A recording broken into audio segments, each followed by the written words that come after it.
Mr. Speaker, I rise today to honor the life of President Jay Byers, a proud Iowan, dedicated public servant who has led Simpson College in Indianola until his untimely passing on April 17th.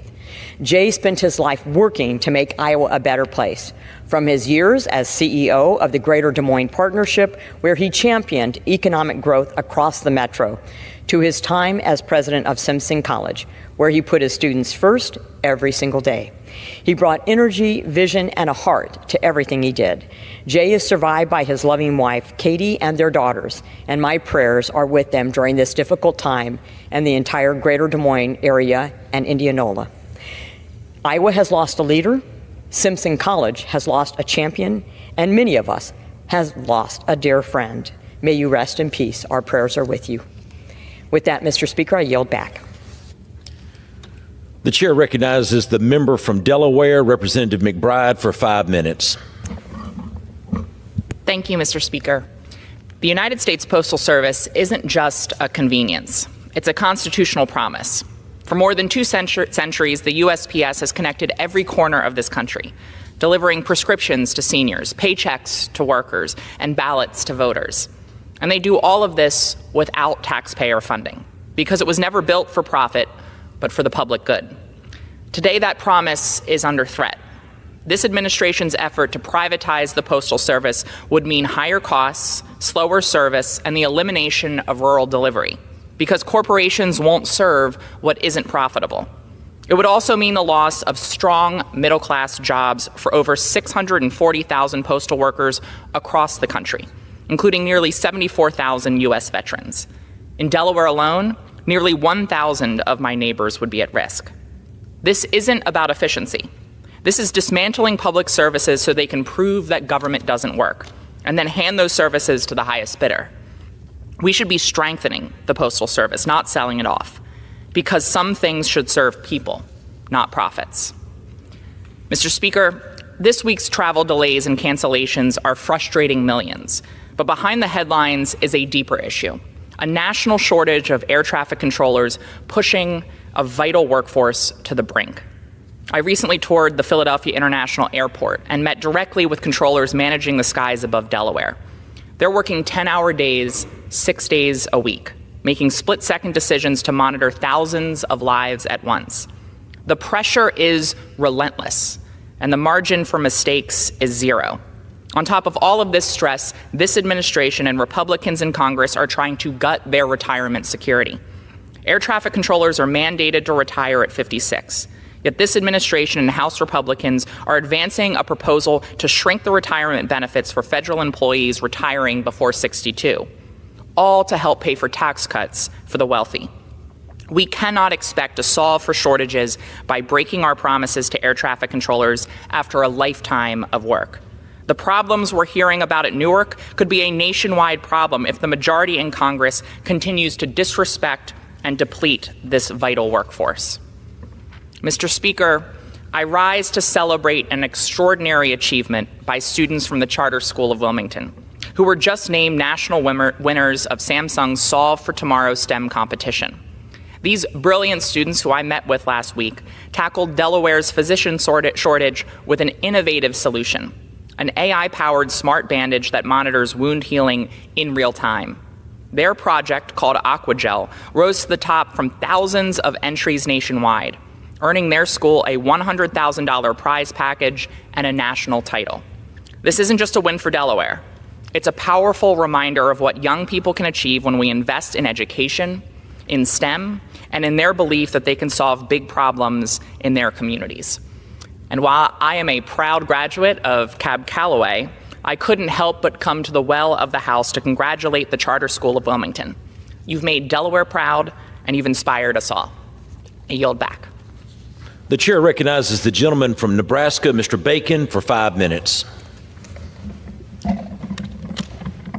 Thank you, Mr. Speaker. I rise today to recognize my great friends and 2 wonderful civic leaders of Omaha, Bruce and Pam Friedlander, during Jewish Heritage Month for their lifelong commitment to service, generosity, and helping others in our community. Bruce and Pam grew up in Omaha, attending Omaha Central High School. But they didn't meet until they both attended the University of Nebraska, Lincoln. They were married in July of 1971, and each proudly say that the other is the best decision they've ever made. Bruce tells people he started working at his grandfather's store, Lewis's Market, at the age of 2, and jokes that he failed retirement 5 times. In addition to running a successful business, Bruce's grandfather, Lewis, who was from Russia, was an avid baseball fan and would frequently take Bruce and the other grandchildren to baseball games. Bruce said his grandfather would tear up during the national anthem at every game because he was free. Bruce says he's not trying to be his grandfather, but credits him as being the best mentor he ever had. After learning a strong work ethic from his grandfather and his father, Bruce bought Food for Less at 84th and Harrison and attempted his first retirement in 1993. He then worked for Baker's, following the owner's motto, find a way to say yes to your customers, something I have heard Bruce say many times. He then became director of operations for Cubbies, Incorporated in 2005 and retired in 2015 once again. Pam is an accomplished educator who devoted 32 years to Omaha Public Schools. She's passionate about going to the synagogue, reading the Torah. She believes people should listen to each other and be there for each other and listen to God every day. Great advice for everyone. Their pride is their 2 children, Andy and Jimmy. And I know both of them. They are wonderful. And their 4 grandchildren. Bruce credits Pam with their smarts. Enhancing the quality of life for others is their family's mission. Bruce has continued his service as a member of the Jewish Federation, which oversees the Jewish Community Center, also known as the JCC, and the Rose Blumkin Jewish Home. He served as president from 2017 to 2018. Approximately 1,500 people visit the JCC every day, and a significant number are not Jewish. Bruce credits this to the theme of the Jewish Federation, which says everyone is welcome. The Friedlanders apply this to their work every day. And as the JCC gets ready to celebrate 100 years, Bruce is helping to lead a 100 Days of Giving campaign to expand the Rose Blumkin Jewish Home and serve more people. He tells everyone that the home is our safety net. The Friedlanders have volunteered at Bethel Synagogue. In addition, Bruce helped to revamp the Omaha Community Playhouse, serving as the president of the board. Bruce and Pam were the honorary chairs for the Playhouse's 100th anniversary. Bruce was named Volunteer of the Year by the Jewish Federation in 2009 and 10, and again in 2015. He has added a new role serving with the Boys Town Boosters, who help raise funds to ensure that every child deserves a future. Reflecting on his life, Bruce often says he was blessed to be born into a wonderful family and a wonderful community. He tells others, my family were experts at helping people. During the time I have spent giving back, I've had 3 rules. First, take care of yourself and those you love. Second, do your job. And third, take someone with you. Bruce and Pam have passed down their wisdom to future generations, including their grandchildren. Their advice? It's not who gave the money, but who made the difference. Don't get your information from social media, and when you hear the jets fly overhead towards Offutt Air Force Base, realize that they are keeping us safe. As Bruce has said, when you save someone, God remembers your name. Thank you to Bruce and Pam. Surely God does remember your names. Toda Rabbah. Thank you so much. The chair recognizes the gentleman from California, Mr. Correa, for 5 minutes.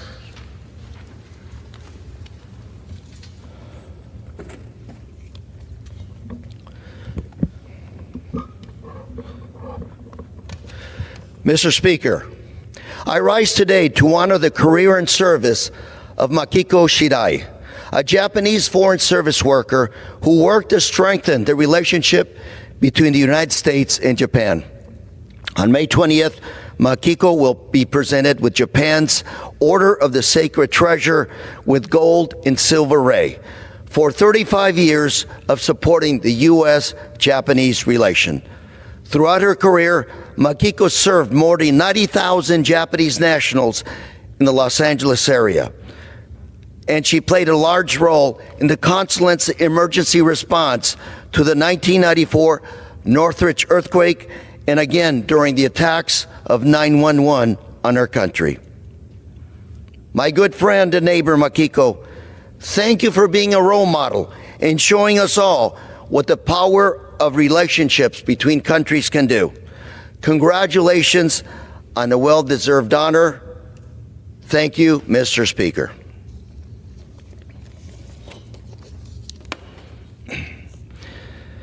Mr. Speaker, I rise today to recognize Sophie Garcia, a sophomore at Orange Lutheran High School in my district, who's making school history as the first female wrestler to win a CIF Southern Section Individual Wrestling Championship. Her championship run included winning 5 matches in the 2-day tournament. Showed her exceptional skill, determination, and competitive spirit. Sophie trained her very hard, but studied even harder. She maintained a 4.2 GPA, earning the recognition as a student athlete scholar. Sophie, we're very proud of you. We know you're going to do even better. Keep up the good work. Thank you, Mr. Speaker, and I yield. The chair recognizes the gentleman from Nebraska, Mr. Flood, for 5 minutes.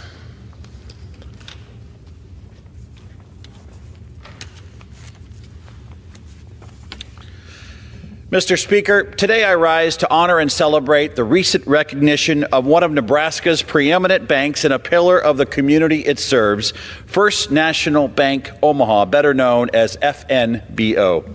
FNBO has long led Nebraska's banking sector, especially in their efforts to expand access to affordable housing across our state.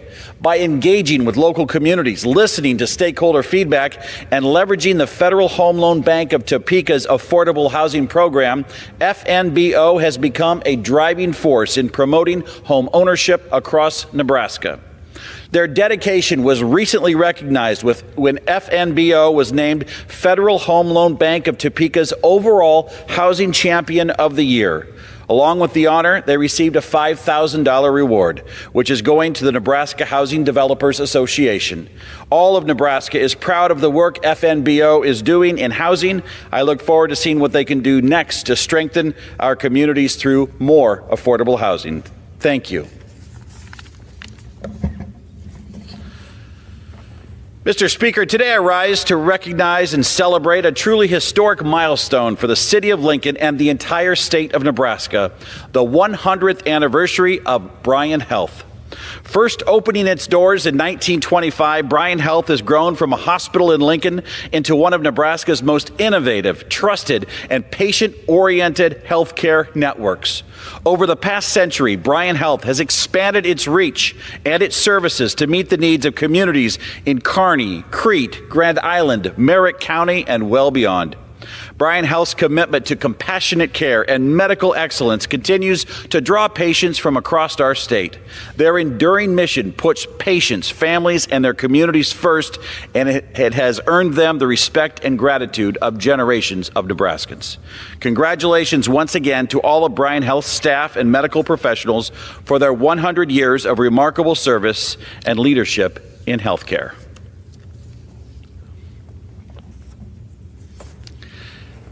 Mr. Speaker, today I rise to recognize the next generation of leaders and innovators emerging from my own hometown. This inspiring group of young people is known as the Rebel Robotics FTC team. Rebel Robotics is a first tech challenge team hailing proudly from Norfolk, Nebraska. Founded in 2019, the team gives students the opportunity to engage directly with cutting-edge technologies and robotics shaping our future. Most recently, Rebel Robotics stood out at the first championship held this year in Houston, Texas.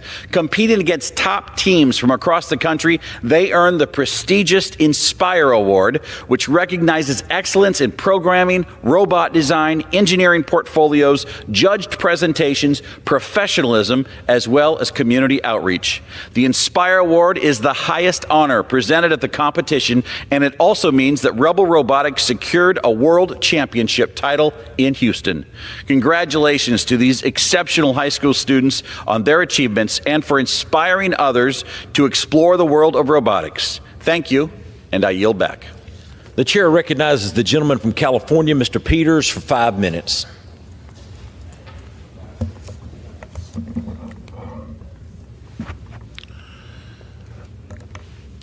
Thank you, Mr. Speaker. I rise today to recognize Dr. Margaret Leinen, who is stepping down as Director of Scripps Institution of Oceanography and Vice Chancellor for Marine Science at the University of California, San Diego.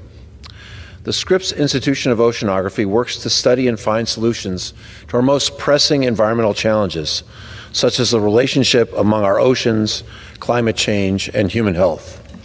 Under Dr. Leinen's leadership, Scripps grew its degree programs and student enrollment, doubled its sponsored research and philanthropic funding, and furthered UC San Diego's reputation as one of the prestigious research institutions on the world stage. Dr. Leinen has shaped our ocean and climate research. She oversaw the commissioning of state-of-the-art research vessels, the opening of multiple new facilities, and she fostered Scripps' relationship with San Diego's developing blue economy industry. Dr. Leinen has also served as the U.S. Department of State Science Envoy for the Oceans to Latin America and the Pacific, and as Assistant Director for Geosciences at the National Science Foundation. I've enjoyed working with her and learning from her at the UN Climate Change Conferences, or COP. Her work has left an extraordinary mark in oceanography. I want to thank Dr. Margaret Leinen for her service. I want to wish her the best, along with all of San Diego, in her retirement. Mr. Speaker, I rise today to recognize a constituent of mine, Dr. Alessandro Sette, for being awarded the Order of Merit from the Italian Republic and being granted the status of Knight, or Cavaliere d'Italia, for his exceptional work in immunology. He was previously elected Fellow of the American Association for the Advancement of Science and the American Academy of Microbiology. Dr. Sette is a professor at the La Jolla Institute for Immunology in the Centers for Autoimmunity and Inflammation and Infectious Disease and Vaccine Research. He has dedicated his career to understanding our body's immune system and developing interventions against cancer, autoimmunity, allergies, and infectious diseases. His laboratory works to understand scientific structures called epitopes that the immune system recognizes in diseases, and he uses this knowledge to improve our immune responses. Dr. Sette's research led to the creation of the Immune Epitope Database, which is a vital source of experimental data on antibody and T-cell responses. Sette's research revealed how T-cells can fight pathogens like tuberculosis, dengue, SARS-CoV-2, pertussis, and the virus that causes Mpox. Dr. Sette and the La Jolla Institute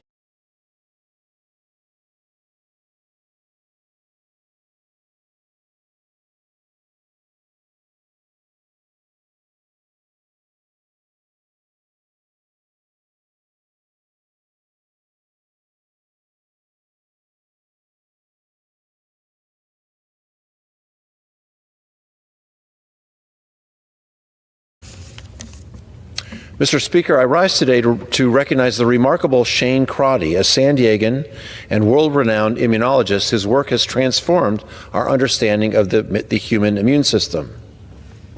Dr. Crotty's groundbreaking research into the body's response to virus was not only vital to the global fight against COVID-19, but also to the advancement of vaccines and treatments for a wide range of infectious diseases. In recognition of Dr. Crotty's enduring contributions to research on the immune system, he was recently elected to the American Academy of Arts and Sciences. This honor is a testimony to the value of his scientific contributions and to the curiosity, integrity, and commitment to public service that define his work. At a time when public trust in science is more important than ever, Dr. Crotty stands as a beacon.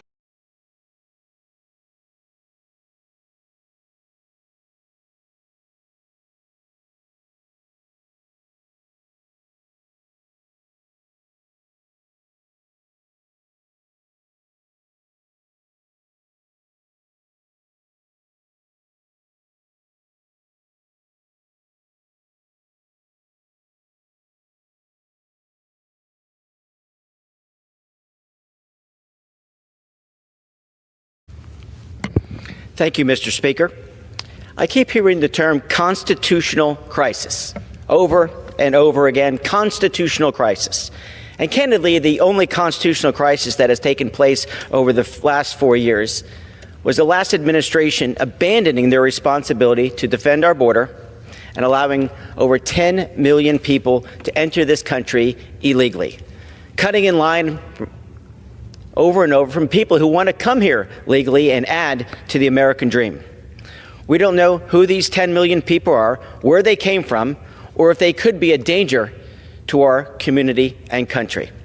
On top of that, they put a strain on our social welfare system, schools, hospitals, and our law enforcement, taking away the resources from the taxpaying citizens in areas not just on the border, but around the country.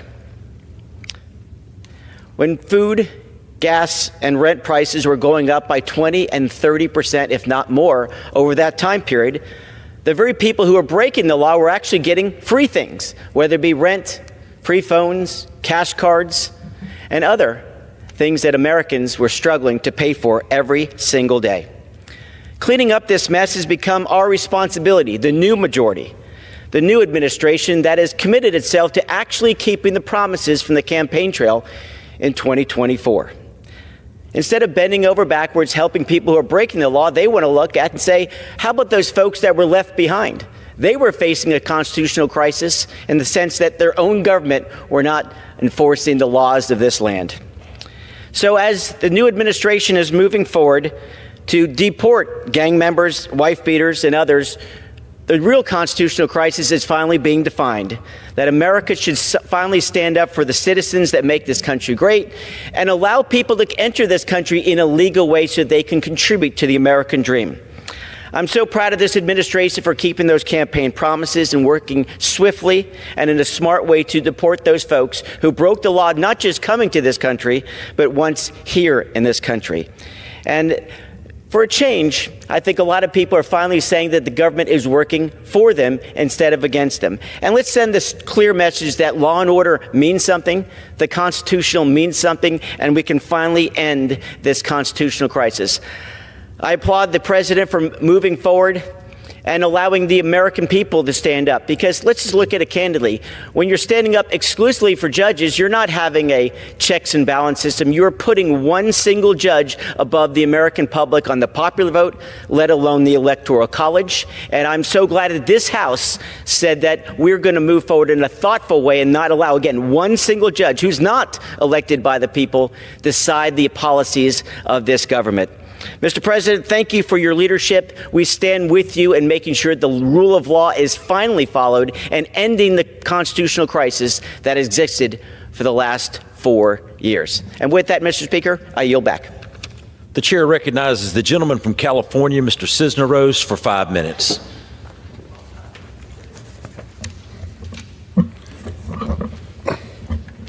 Thank you, Mr. Speaker.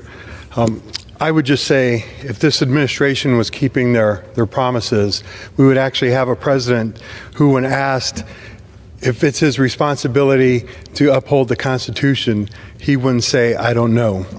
And instead of passing laws about renaming bodies of water, we would actually be doing things to help the American people. Mr. Speaker, I rise today to honor and celebrate the winners of this year's Congressional Art Competition. Art is a cornerstone of educational success for our students, giving them a healthy creative outlet to process their emotions and share their stories with the world.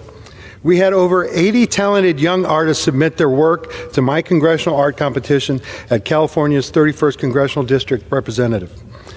I am proud to announce Marley Gutierrez, an Azusa High School senior, as our first place winner.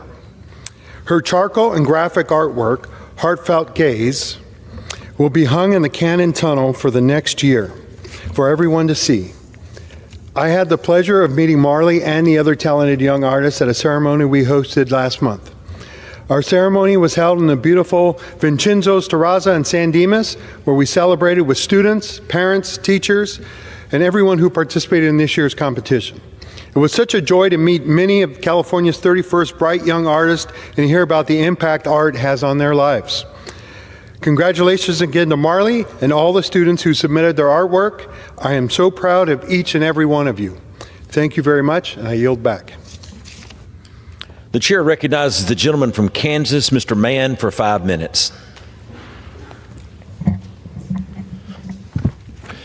Mr. Speaker, the big first district of Kansas is home to more than 20,000 small businesses who employ over 80% of working adults in my district.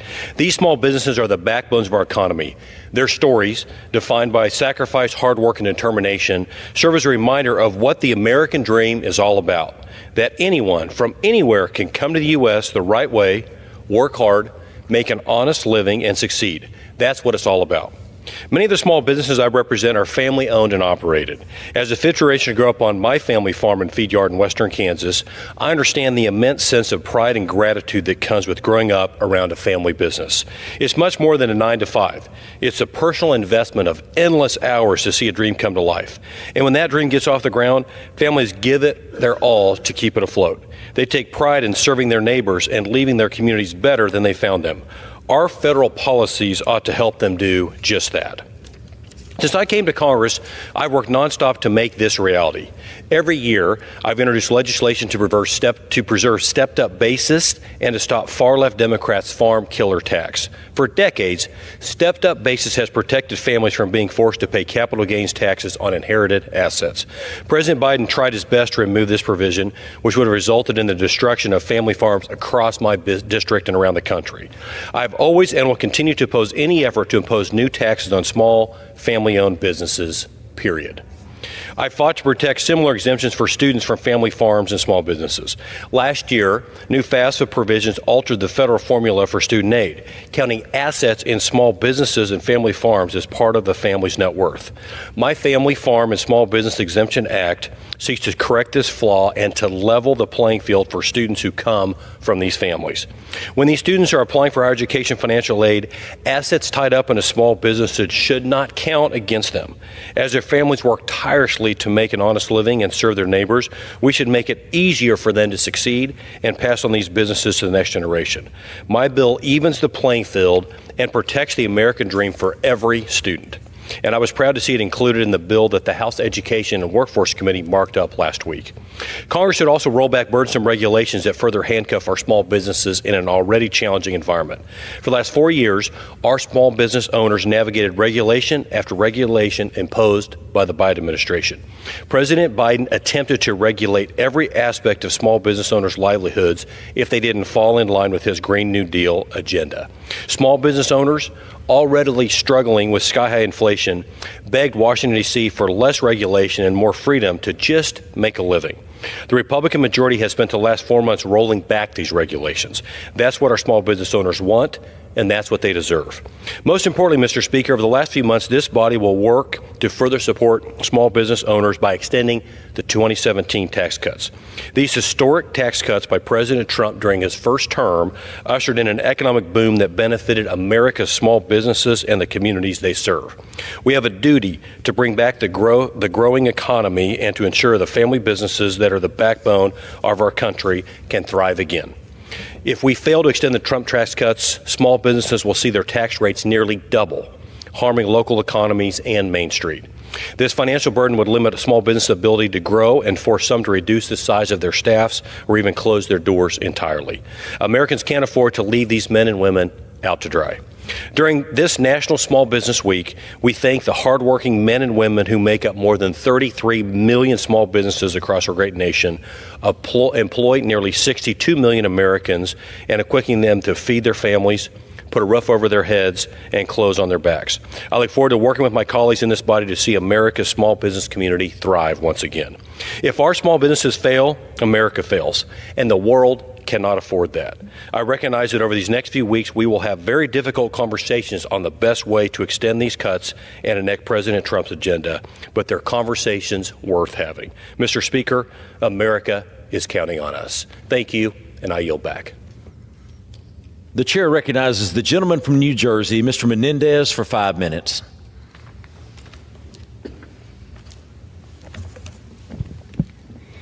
Thank you, Mr. Speaker. Last month, an air tourism helicopter crashed into the Hudson River near Jersey City, killing 6 people, including 3 young children. This tragedy is yet another example of the threat that non-essential helicopters pose to public safety, especially in the congested airspace over New Jersey and New York. Since 1983, there have been at least 30 helicopter crashes in our region, resulting in at least 31 fatalities. We also continue to hear from countless New Jersey residents whose lives are upended by the constant, incessant noise of helicopters traveling at low altitudes over our neighborhoods. Since taking office, we have consistently worked to address these challenges, from the noise and nuisance they cause to the safety risks that have been well documented. In the 118th Congress, we introduced 2 pieces of legislation and directly engaged with the FAA to address these issues, hosting a workshop in Jersey City with stakeholders and local leaders. But this crash is a clarion call to every level of government that further urgent action is needed. That's why, along with my colleagues from New Jersey and New York, I introduced the Improving Helicopter Safety Act, which bans all non-essential helicopter traffic within a 20-mile radius of the Statue of Liberty. It's clear that the helicopter industry is not a good actor or one willingly to proactively take measures to protect our communities. In the wake of this most recent tragedy, one air tourism company offered discounts to their customers for flights in our region. They are clearly more interested in profit than public safety, making it abundantly clear they should no longer be allowed to operate.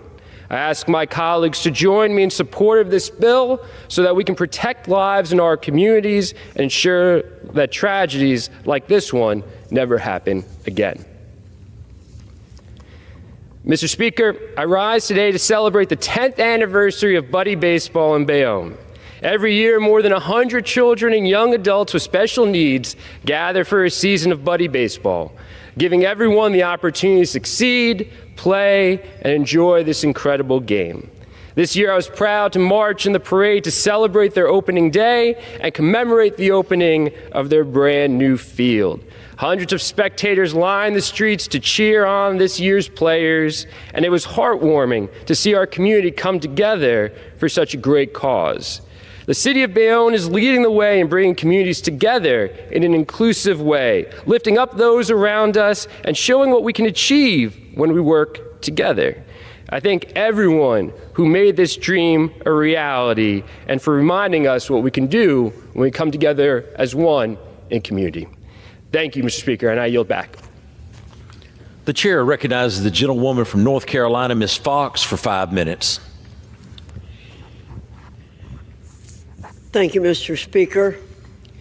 Mr. Speaker, I rise to recognize Israel's Independence Day and 77th birthday.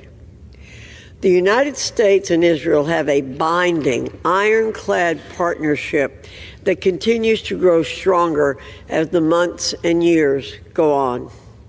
As President Reagan once said, quote, "For the people of Israel and America are historic partners in the global quest for human dignity and freedom. We will always remain at each other's side," end quote.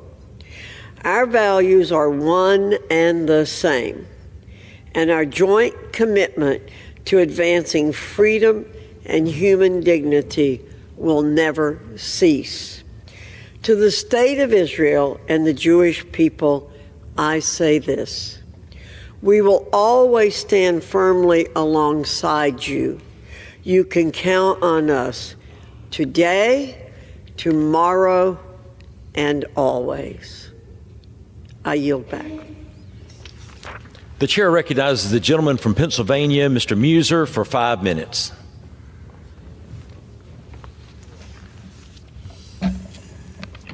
Mr. Speaker, this week we recognize National Small Business Week, and with it, the incredible contributions of our many small business owners, workers, and entrepreneurs across Pennsylvania and the United States. These individuals, Mr. Speaker, deserve more than recognition. They deserve our support and applause. Small businesses aren't just a line in an economic report. They're the lifeblood. They're the employers. They're the mentors. They're the community leaders. They're the ones giving to local charities and sponsoring youth sports, putting their names on the back of Little League jerseys in communities across our Commonwealth of Pennsylvania. We also recognize the critical role of our local chambers of commerce in assisting small businesses throughout Pennsylvania's 9th Congressional District. We are blessed with some of the best chambers in Pennsylvania, if not the country. Throughout my district and Pennsylvania, from Schuylkill County to Wyoming County to Susquehanna to the Susquehanna Valley to Lebanon, from Luzerne to Lycoming, these chambers are working every day to support job creators and bring small businesses together. They serve as a bridge between the private sector and government, and they help ensure that entrepreneurs have a voice. Their efforts deserve our thanks. As someone who worked in small business, I understand the challenges entrepreneurs face. And while I was fortunate to help grow a small business into a larger business, I never lost that small business mindset. That mentality, grounded in what we call the WIT principle, whatever it takes, is built on hard work, results, teamwork, and customer service. It continues to guide my work here in Congress. That work on behalf of small businesses starts, Mr. Speaker, with regulatory relief. Small businesses don't have compliance departments or teams of lawyers. Every hour spent on paperwork is an hour not spent on growing their business.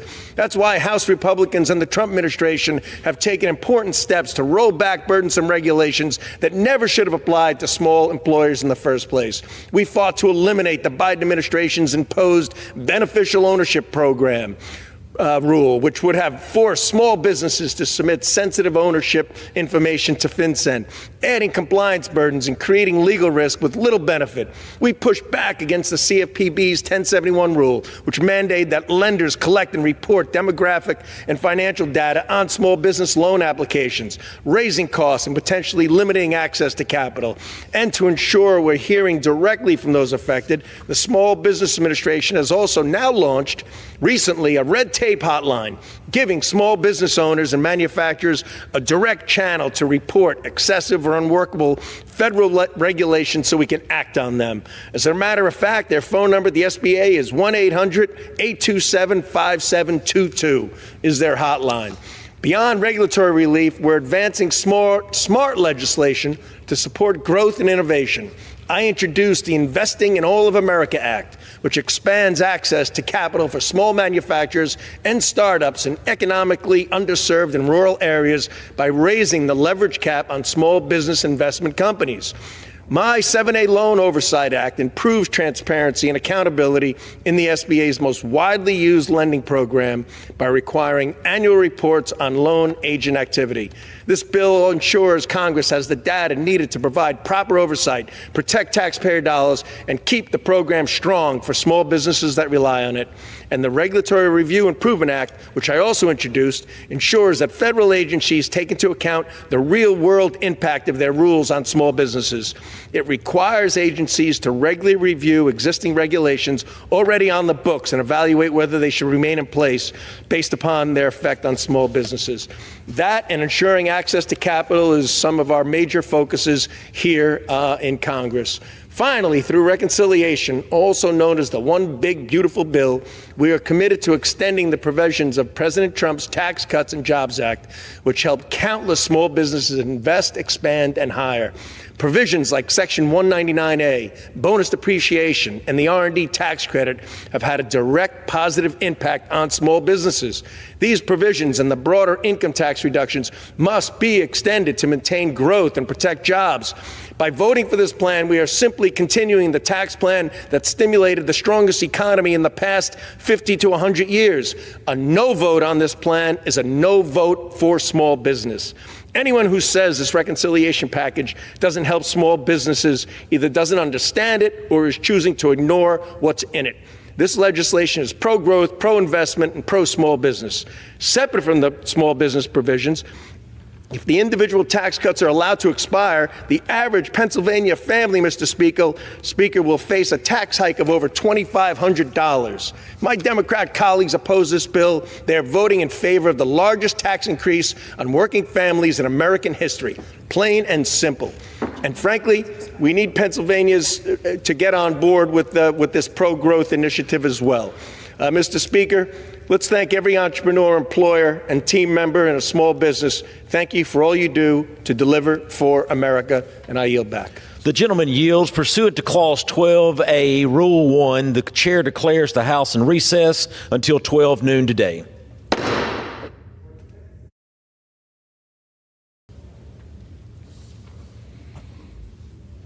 The House will be in order. The prayer will be offered by Chaplain Kibben. Would you pray with me? We take this moment, O Lord, to bless you. With all that we are and with everything that is in us, we praise your holy name. As the heavens are high above the earth, so great is your steadfast love for those who honor you. Like a parent who has compassion for his children, have compassion on us as we seek to live according to your will and do the work you have called us to do. As our Creator, show us your grace in the fleeting moments we are given to serve you. In our mortality, there are those in this house who are battling diseases like cancer that take over their bodies and threaten to shorten their lives. We pray your healing hand over these, your servants, who continue to labor faithfully under the burden of this infirmity. In our fallibility, there are those who have made grave mistakes in their conduct, in their judgment, and in their life choices. We pray your mercy in the rebuilding of their lives and the restoration of their right living. Let us each claim anew today the promise that you are merciful and gracious, slow to anger and abounding in steadfast love. In this certainty we stand, and in your name we pray. Amen. The chair has examined the journal of the last day's proceedings and announces that to the House the approval thereof. Pursuant to Clause 1, Rule 1, the journal stands approved. The Pledge of Allegiance will be led by the gentleman from Rhode Island, Mr. Magaziner. I pledge allegiance to the flag of the United States of America and to the republic for which it stands, one nation, under God, indivisible, with liberty and justice for all. The chair will entertain up to 15 requests for 1-minute speeches on each side of the aisle. So what purpose does the gentleman from Pennsylvania seek recognition? Mr. Speaker, request unanimous consent to address the House for 1 minute and to revise and extend my remarks. Without objection, the gentleman is recognized for 1 minute. Mr. Speaker, I rise to honor the men and women in the nursing profession. This week is National Nurses Week. Every year from May 6th through the 12th, we celebrate the work and the contributions that nurses make in the healthcare field. National Nurses Week ends on Florence Nightingale's birthday, the founder of modern-day nursing. Prior to serving in Congress, I spent nearly 3 decades in the healthcare profession. There I worked closely with nurses and saw firsthand the care, and the compassion that they showed their patients. Nursing is a science and an art reserved for those who are the most caring, giving, and passionate about helping others. Nurses provide their patients and families with comfort, compassion, guidance, and care. Mr. Speaker, we should always thank our nurses for the hard work and dedication.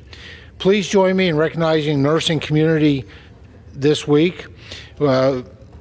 And we should all be grateful for their commitment to caring for others, especially during these trying times.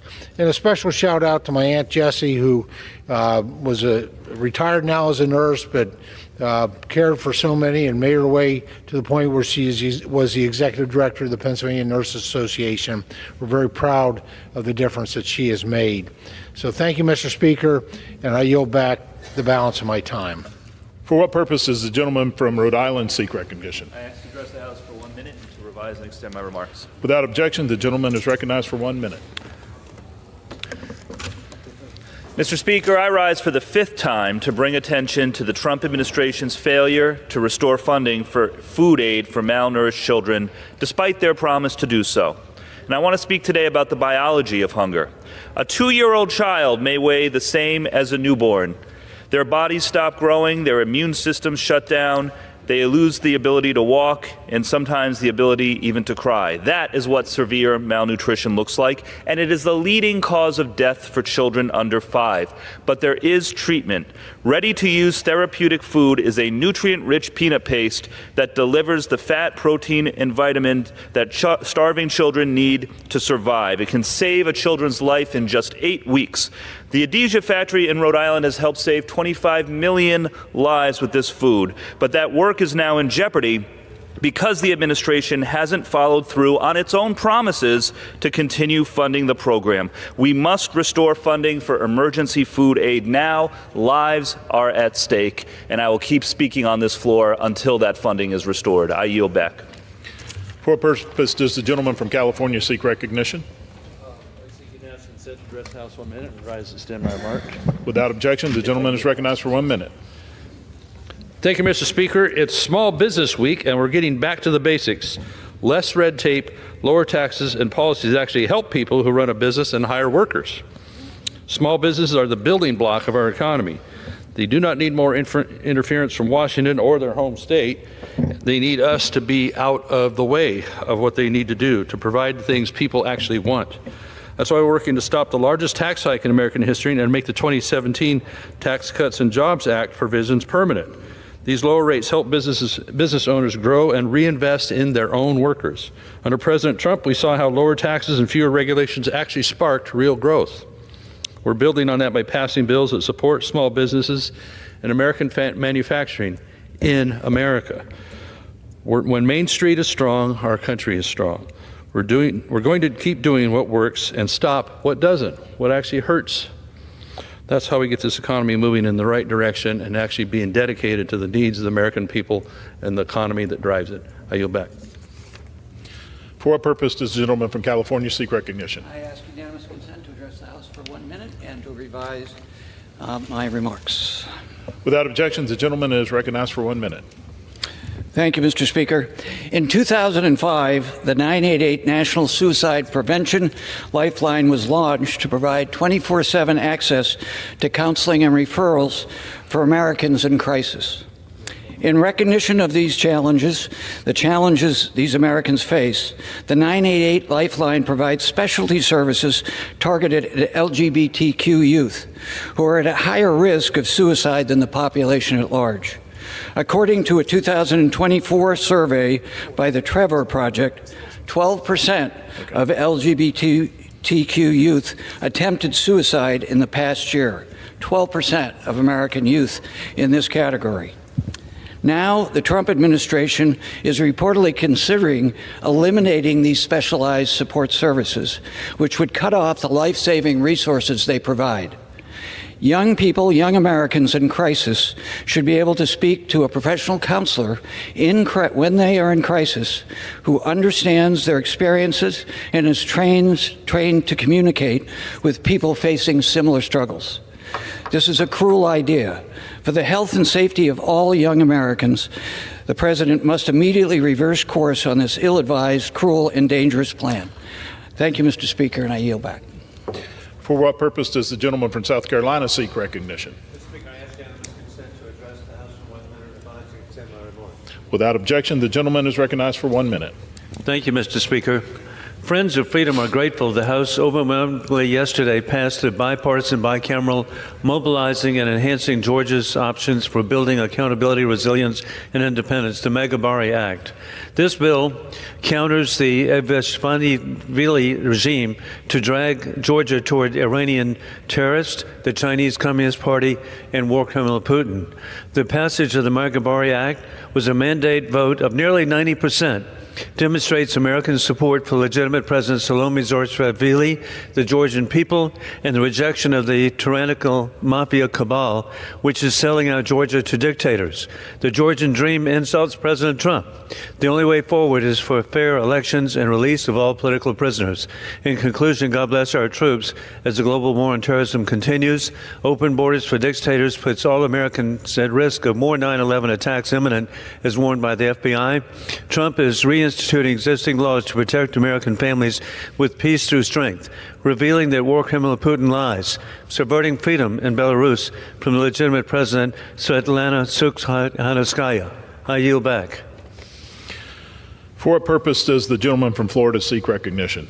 Mr. Speaker, I ask unanimous consent to address the House for 1 minute to revise and extend my remarks. Without objection, the gentleman is recognized for 1 minute. Mr. Speaker, I rise today to honor this year's Orlando Sentinel's Central Floridians of the Year, J.J. Holmes and his mother, Allison Holmes. Together, they are a force, not just in Central Florida, but across the entire state and the country. JJ has a severe disability, but he hasn't allowed that to stop him from speaking out and advocating tirelessly for our disability community. His mother, Allison, shows up every day to care for JJ and to stand up for families across the country just like theirs. Their advocacy and their continued work started 10 years ago when JJ was just 12 years old and was removed from a Trump rally in 2016 after protesting the president's mockery of a reporter with a disability. For over a decade, they've continued to speak out at the local, state, and federal level, advocating for expanding Medicaid, closing coverage gaps, quality health care, and affordable health care for everyone. The way they lead with love and with courage should stand as a testament to their strength and the amazing work that they do. Central Florida is stronger because of them. Congratulations to both JJ and Allison on this honor, and thank you for never giving up on the fight to build a more inclusive world for everybody, no matter who you are. I am so, so proud to be in this work with you. I yield back. For what purpose does the gentleman from New York seek recognition? Mr. Speaker, I ask unanimous consent to address the House for 1 minute and to revise and extend my remarks. Without objection, the gentleman is recognized for 1 minute. Thank you, Mr. Speaker. I rise today to honor the life of Van Robinson of Syracuse, who died Saturday at the age of 87. The history books will remember him as the first African-American president of the Syracuse Common Council, a body whose chambers now bear his name. But his legacy and contributions are far richer. It was Van Robinson who began the conversation about tearing down the highway that divides our city through a thriving African-American neighborhood. And now the reimagining of I-81 is the largest infrastructure project in the history of upstate New York. It was Van Robinson who revived the local NAACP chapter. It was Van Robinson who always advocated for his community. And it was Van Robinson who went out of his way to mentor and support the leaders of Syracuse, including myself. Thank you, Van, for making Syracuse, a place we both love, a better place. I send my prayers and condolences to Linda Brown Robinson and the Robinson family. God bless you, Counselor, and rest in power. I yield back. For what purpose does the gentlewoman from Arizona seek recognition? Mr. Speaker, I ask for unanimous consent to address the House and revise and extend my remarks. Without objection, the gentlewoman is recognized for 1 minute. Mr. Speaker, on Sunday night, the community that I represent in Glendale, Arizona, was rocked by yet another mass shooting in America.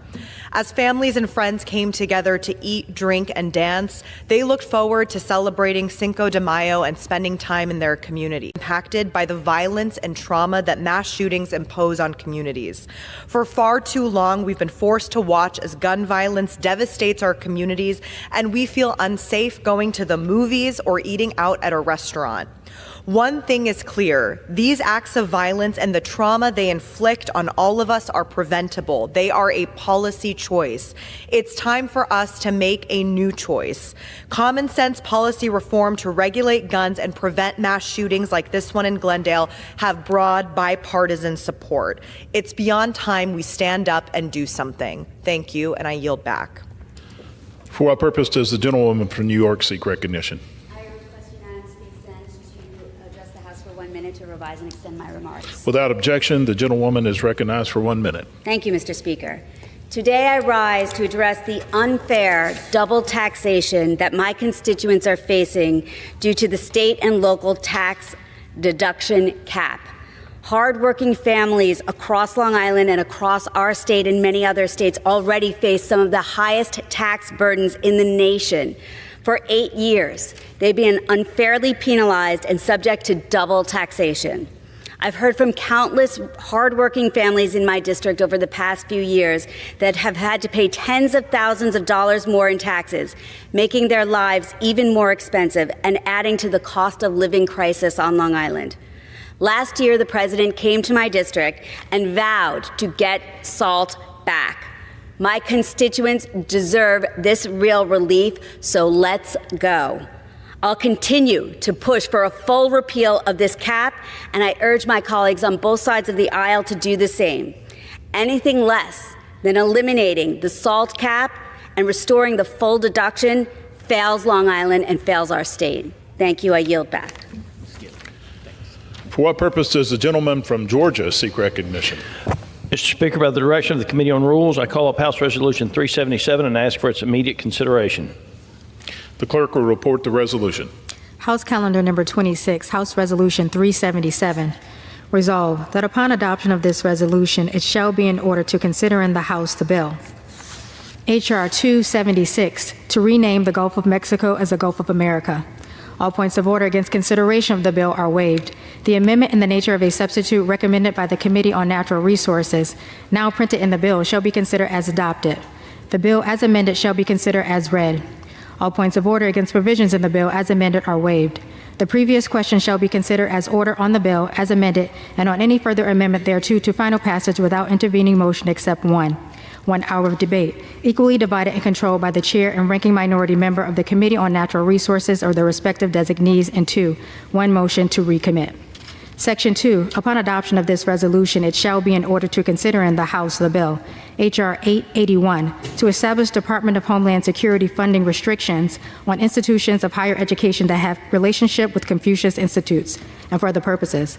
All points of order against consideration of the bill are waived. In lieu of the amendment in the nature of a substitute recommended by the Committee on Homeland Security, now printed in the bill, an amendment in the nature of a substitute consisting of the text of Rules Committee Print 119-2 shall be considered as adopted.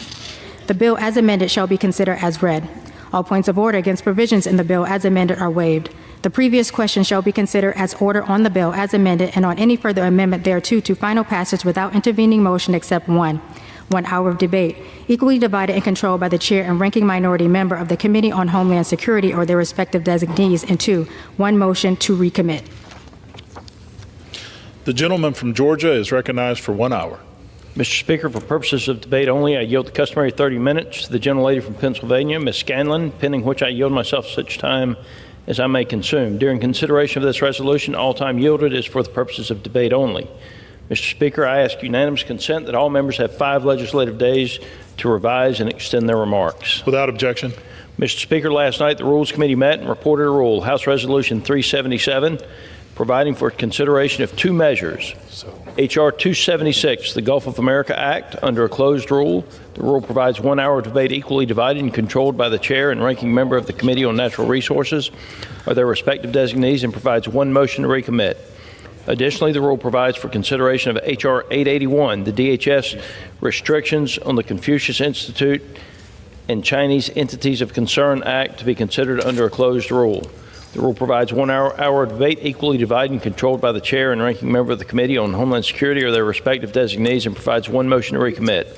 Mr. Speaker, we're here to debate a rule on 2 pieces of legislation, beginning with H.R. 276, the Gulf of America Act.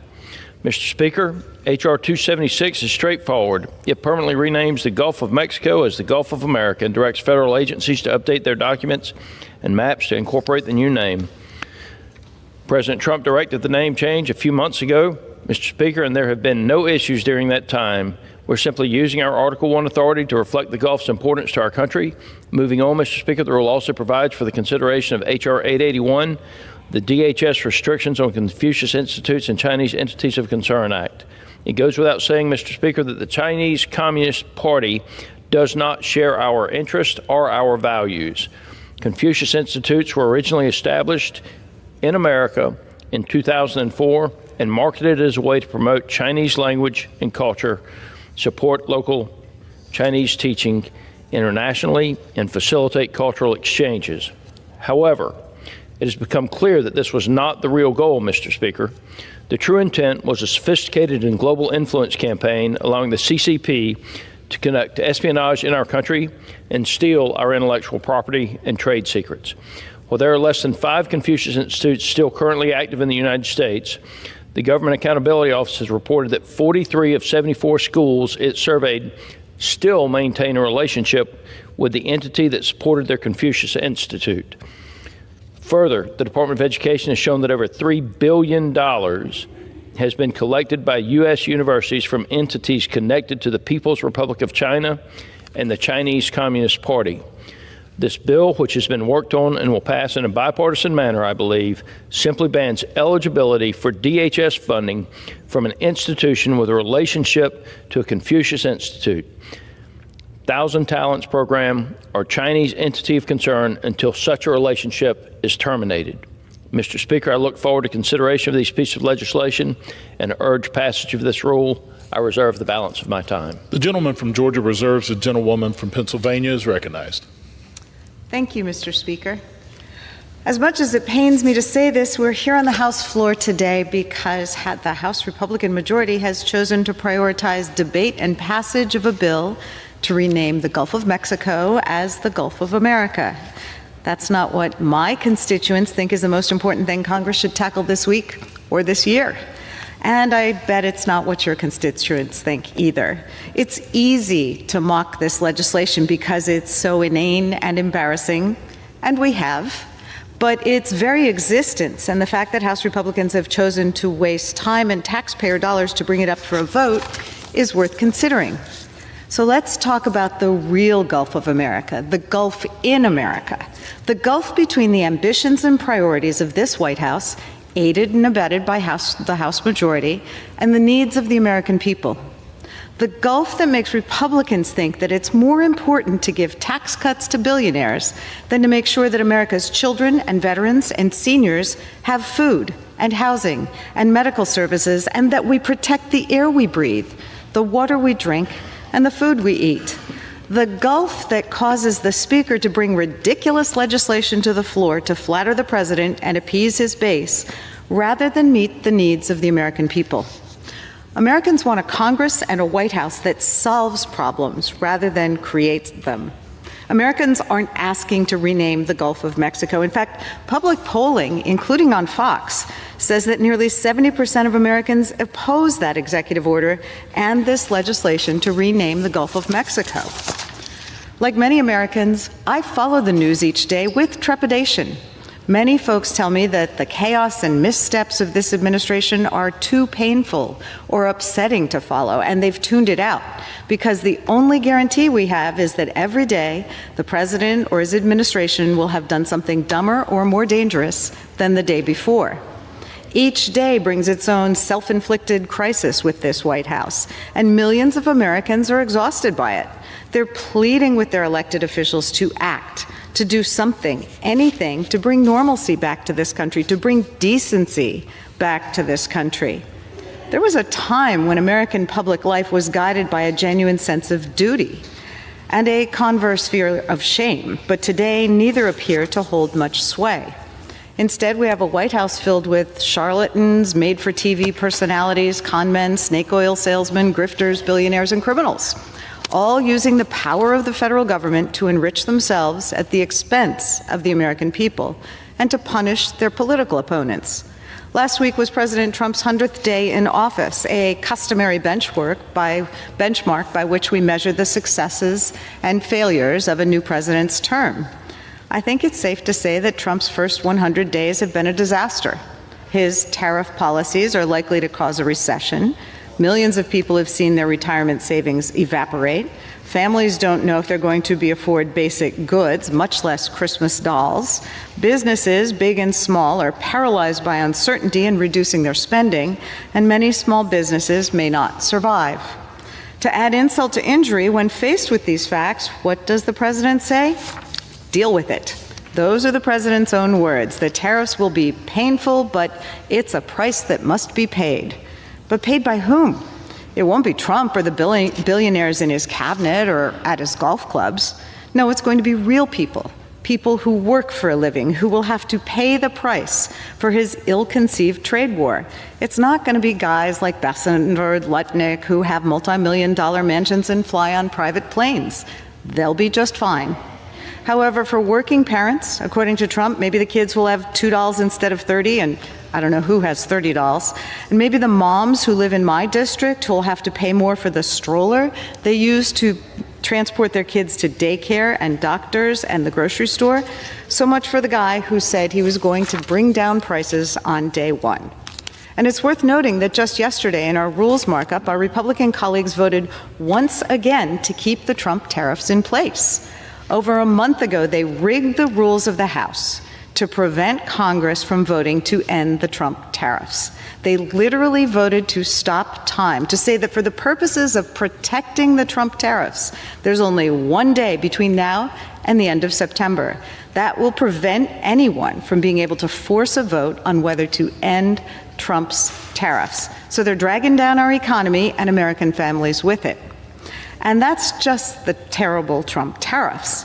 In these first 100 days, the administration has cut services at Social Security, fired medical staff at VA hospitals, and withheld aid to food banks, children's health programs, and community violence prevention efforts. They've waged a political war against universities and scientific research and illegally frozen over $400 billion in congressionally appropriated funds, including billions of dollars to FEMA, to everyone from local firefighters to states that have been affected by natural disasters. This White House has issued hundreds of controversial executive orders, many of which courts have deemed illegal or unconstitutional. And every day, this administration is disappearing hundreds of people, sending them to faraway detention centers without any due process that would expose mistakes and lies about some people who are not criminals and in some cases are even citizens and therefore should not be deported. The damage that's being caused right now by this administration to our communities, to our international standing, to our national security and national fabric will take years to unwind. But eager to do their part and contribute to the chaos, House Republicans continue to find novel ways to bring this chamber to new lows. This week, Republicans are putting forward two bills, one that's pretty much a redundant effort to counter Confucius Institutes, and another to change the name of the Gulf of Mexico to the Gulf of America. The second bill may be the dumbest bill brought to the floor during the 6 years I've served in Congress. With all of the important work this Congress should be tackling, the Speaker and House Republicans have chosen to indulge the President in a whim that the American public does not support. Frankly, if I had to vote on a bill like this, I would find it deeply embarrassing. And I know my Republican colleagues are smart people. They're not dumb, so I have to feel that they share this embarrassment, unless they're members of a cult of personality based around a dear leader who they're required to obey or risk retribution, and upon whom they bestow endless compliments and praise in order to seek personal favors. And it doesn't matter how much damage he causes, how much money he wastes, how many lives and family he hurts. It doesn't matter if he causes a recession. It doesn't matter if he encourages influence peddling and grift with a Trump coin or his Gulf of America merch, or if he gives insider stock tips before taking executive action. House Republicans seem to always do what Trump says. So if he wants to do something as dumb as rename the Gulf of Mexico, Republicans apparently will fall in line. We'll watch them twist themselves into pretzels to come up with increasingly convoluted rationale for the president's actions. Today will surely be a masterclass in delusion. Further adding to the chaos, this month House Republicans are expected to finish drafting the text of their reconciliation bill, through which they're planning to cut health care benefits to seniors and children and people with disabilities and cut nutrition assistance to the poor, in order to pay for a huge tax giveaway to billionaires and big business. Despite more than 40 years of empirical evidence showing that Republicans' trickle-down economics are a resounding failure, Republicans are nonetheless pushing ahead with their party orthodoxy. We have more than enough evidence that trickle-down economics does not work. It doesn't help the middle class, it doesn't create jobs, it doesn't increase business investment, and it doesn't grow the economy. What these policies actually do is allow companies and their shareholders to pocket more profits at the expense of everyone else. It's because of trickle-down economics that we now have some of the most extreme income inequality in this country in our nation's history. To pay for this giveaway to the rich, Republicans are going to take away health care benefits and food assistance and cut critical federal investments in our local communities, in our democracy, in the environment, and in our national security. All so millionaires and billionaires can get an extra buck. It's horrifying, it's immoral, and it's un-American. Unlike many of my Republican colleagues, I have participated in multiple town halls this year to hear from my constituents. One message that I hear consistently is that people are scared. These are good, honest, hard-working Americans who in one way or another have been forced to rely on Medicaid or Medicare or SNAP or WIC or Head Start or Social Security or LIHEAP in order to make ends meet for their families. And they're rightfully scared that Republicans are planning to gut those programs. We'll surely hear all kinds of mental gymnastics from our colleagues about how millionaires really need that extra tax cut or how cutting Medicaid won't really lead to a loss of coverage or service.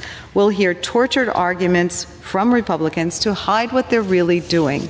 When you take a step back and look at everything that's happening, this White House, in concert with Elon Musk and congressional Republicans, have put the country on a dark and troubling path, a fear-based path.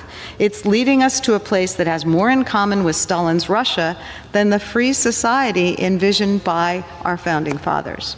It's heartbreaking to see the lengths to which some people will go to destroy the ideas and institutions that for decades have made this country great. Mr. Speaker, I think it goes without saying that I rise in strong opposition to this rule, and I reserve the balance of my time. The gentlewoman reserves. The gentleman from Georgia is recognized. Mr. Speaker, I would just remind my colleagues that Donald Trump was elected President of the United States, and while we're yet to put many of his policies into law, where you left us was with an interest payment of $2.6 billion a day. If you took 100% of the money from the people that are billionaires in this country, you probably couldn't pay the interest on the national debt for a year. With that, Mr. Speaker, I reserve. The gentleman from Georgia reserves. The gentlewoman from Pennsylvania is recognized. Mr. Speaker, I would yield 4 minutes to the gentlewoman from Texas, Ms. Johnson. The gentlewoman's recognized. Thank you, Mr. Speaker, and I thank the gentlewoman for yielding her time. I rise in opposition to this complete waste of time, the Gulf of America Act. While Americans are struggling with real problems, while Trump is trampling over the constitutional rights of the citizens he swore to protect, Republicans are wasting this chamber's time with performative nonsense. Here's the choice this comes down to. We could focus on helping 40 million Americans saddled with medical debt, or we could rename the Gulf of Mexico. We could ensure that 10 million children going hungry every night have enough food to eat. Or we can rename the Gulf of Mexico. We could address our nation's highest maternal mortality rate, where women are dying in this country every day while giving birth. Or we can rename the Gulf of Mexico. We could address our nation's lack of affordable housing, where families are struggling to find safe shelter. Or we can rename the Gulf of Mexico.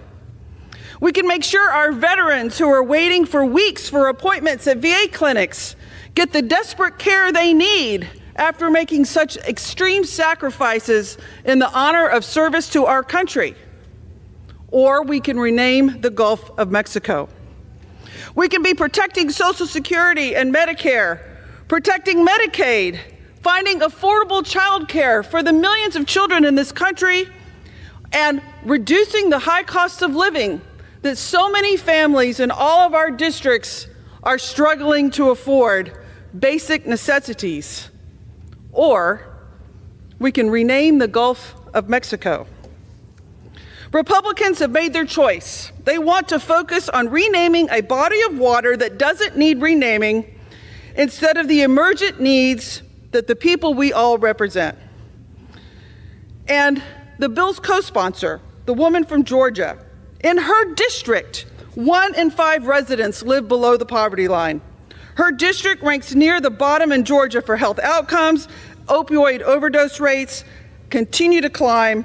Broadband access remains limited, and public schools are under-resourced.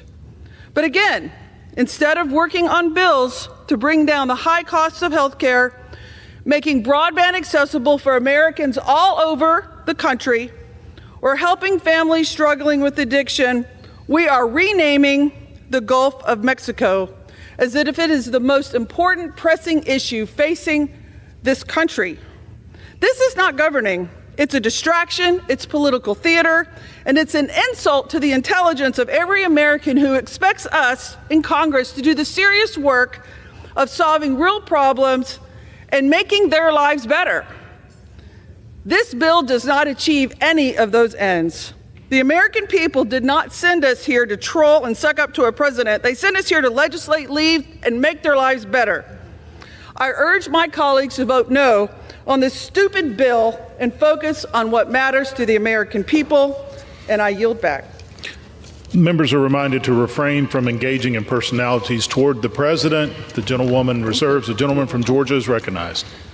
Mr. Speaker, I would just like to point out that in the state of Georgia, in the district that was referenced, 68% of the voters in that district, as patriots, voted for Donald J. Trump to be president of the United States because they don't believe they need a federal government to micromanage their life. And with that, Mr. Speaker, I reserve the balance of my time. The gentleman reserves. The gentlewoman from Pennsylvania is recognized. Thank you, Mr. Speaker. You know, in January, when House Republicans, Senate Republicans as well, punted once again on passing a budget and instead passed a continuing resolution, they forgot to include the funding to operate the District of Columbia. The Senate moved to rectify that mistake and has passed a bill to fix it. And the president has said that he will sign that bill.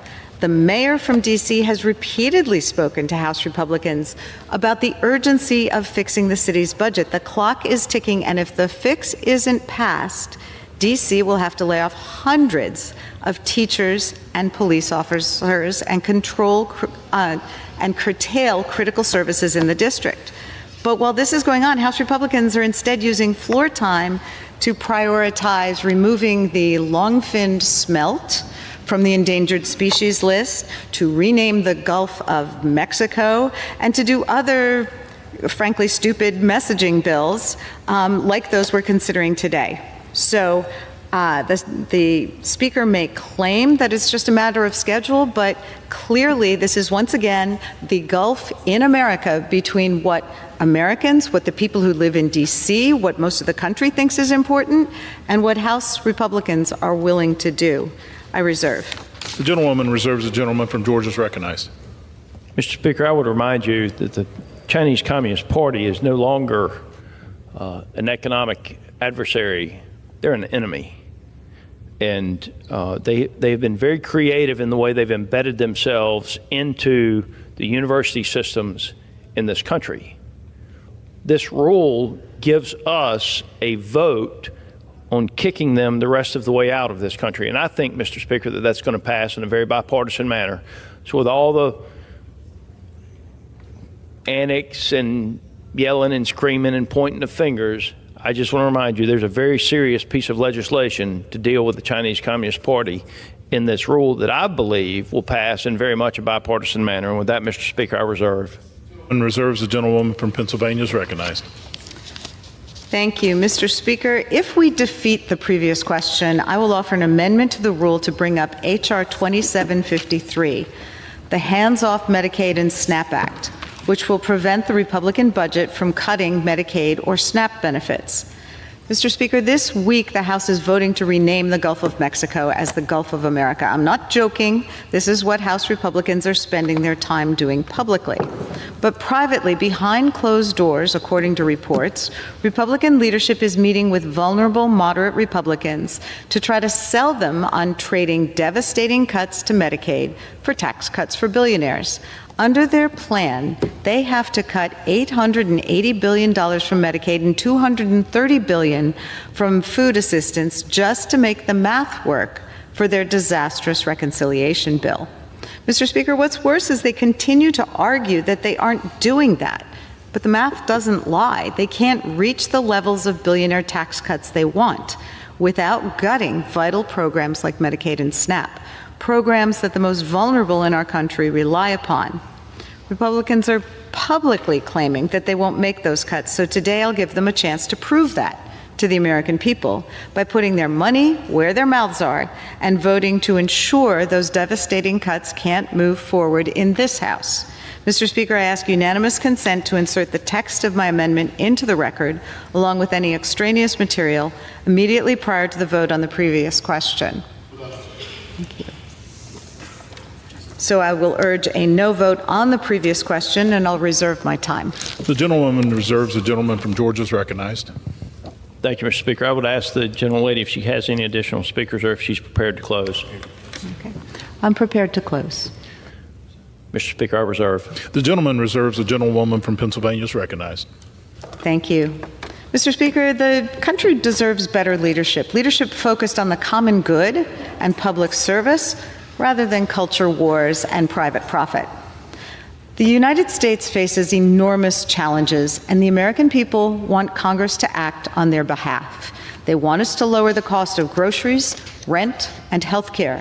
They don't want Congress wasting time on performance, on pointless legislation like the bills we're debating today. The American people want real solutions. They want their elected officials to collaborate, to govern with decency and discipline in ways that benefit the American people, not deep-pocketed donors. They don't want politicians who chase headlines or who try to flatter the whims of erratic leaders with insane ideas like renaming the Gulf of Mexico or invading Greenland or annexing Canada or reinstituting Alcatraz. So while many Americans are struggling just to get by, the last thing they want is a Republican tax bill that guts their health care and denies food and housing to children and seniors so that millionaires can pay less in taxes. It's obscene. And if Republicans carry out their stated plans, it'll be one of the largest government handouts in American history, paid for by those who can least afford it and delivered to those who need it least. Talk about corporate welfare. And while the rich will get their tax cut, working families will be stuck footing the bill for Trump's tariffs. It's not too late for Republicans to change course. I pray that enough of them find the courage to push back against this plan, to listen to their constituents, and to do the right thing. We don't need to slash Medicaid and SNAP, and we can move forward with a sensible tax bill that invests in families and the middle class, not just billionaires and the Fortune 500. I urge my colleagues to vote down this resolution, reject these unserious bills, and join us in the business of governing for the public good, the common good. I yield back. The gentlewoman yields. The gentleman from Georgia is recognized. Mr. Speaker, I'm prepared to close and yield myself the balance of my time. Without objection. The gentleman's yield is recognized. Mr. Speaker, we've heard a lot over the last few minutes about the $2.6 billion a day interest payment that the Democrats under Joe Biden's lead left the United States citizen with. And now we hear their demand that we allow the current tax rates to expire, thereby raising taxes on virtually every American citizen. It's very convenient that they say billionaires, now they've acknowledged millionaires, but just factually speaking, if the tax rates are allowed to expire, virtually every American that works would receive a tax increase. We as Republicans are committed to stopping that. But today and this week, the House has the ability to advance two pieces of legislation under this rule.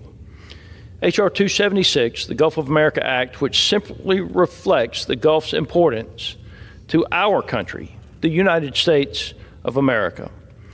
And H.R. 881, the DHS Restrictions on Confucius Institutes and Chinese Entities of Concerns Act, which puts our national security first and bans eligibility for DHS funding from an institution with a relationship to a Confucius Institute, Thousand Talents Program, or Chinese Entities of Concern until such relationship is terminated.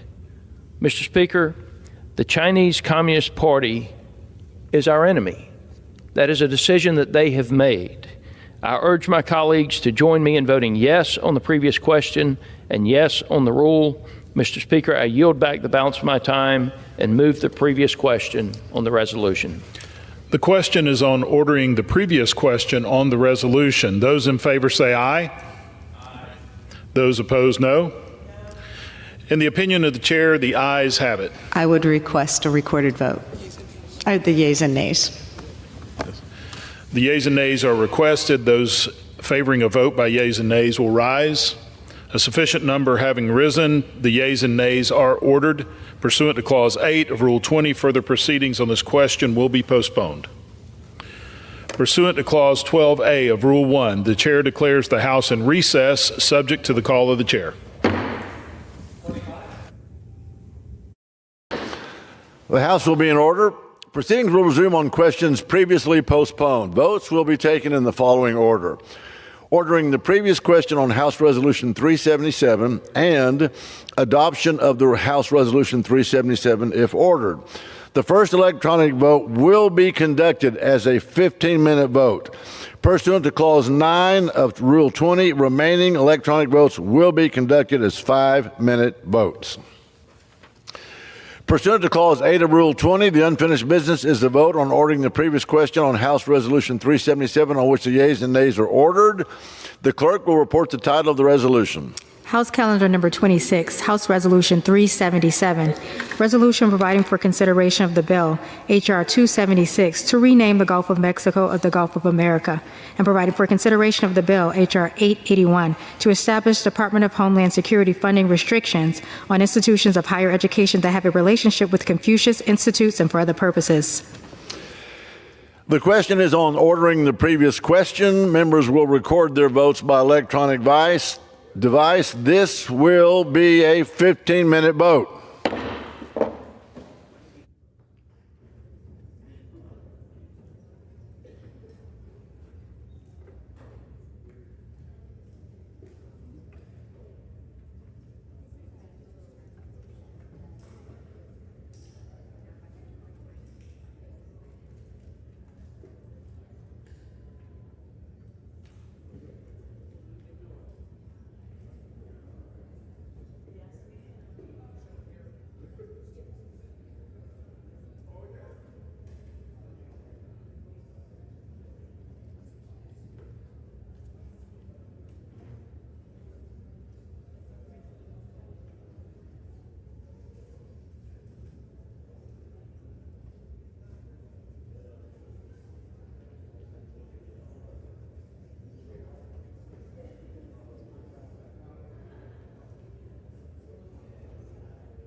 On this vote, the yeas are 190.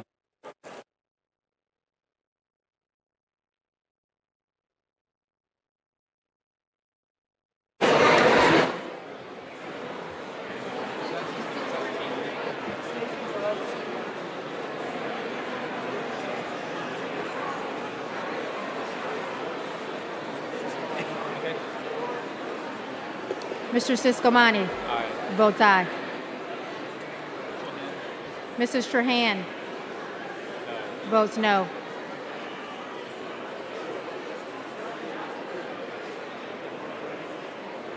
Mr. Lauro votes no.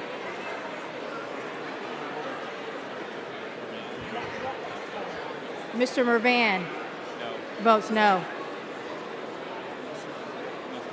Mr. Messmer votes aye.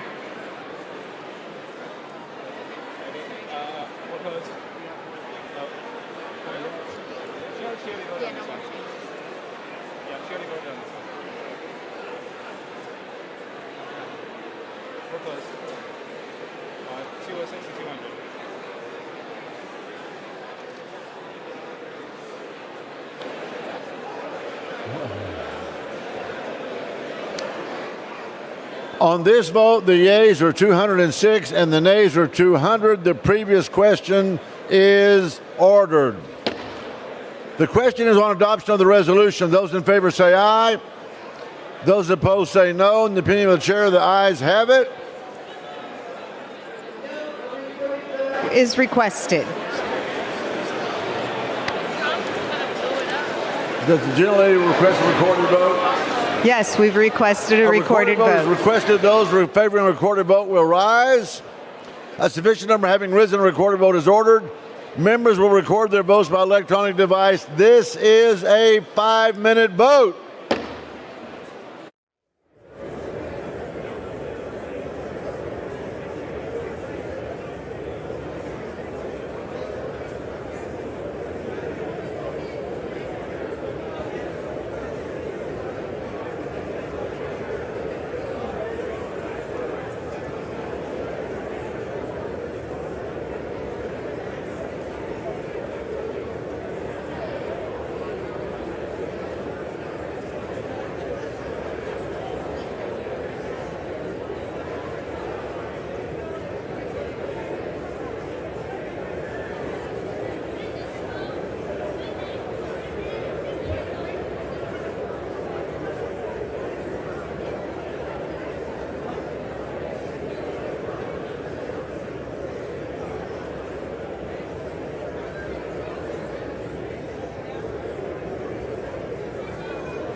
On this vote, the yeas are 213, the nays are 209.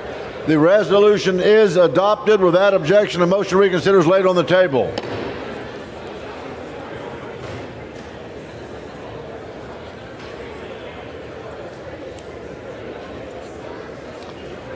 The chair lays before the House the following enrolled joint resolution.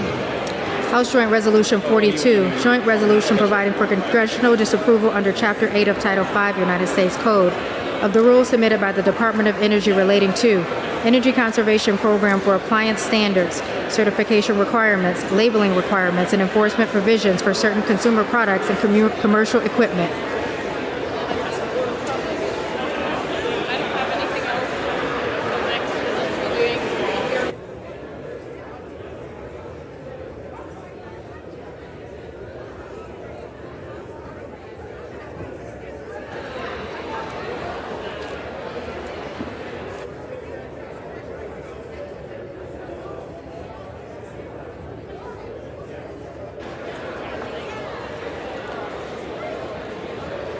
The House will be in order.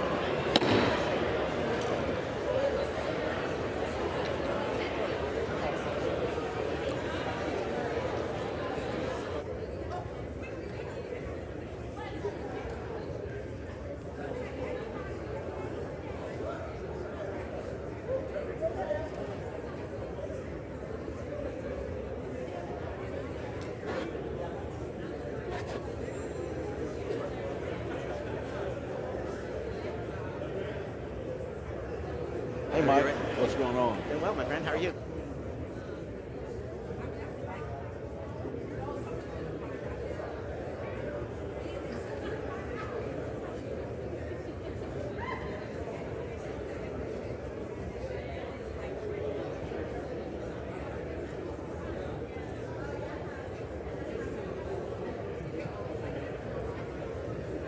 There. All right, we got to lower.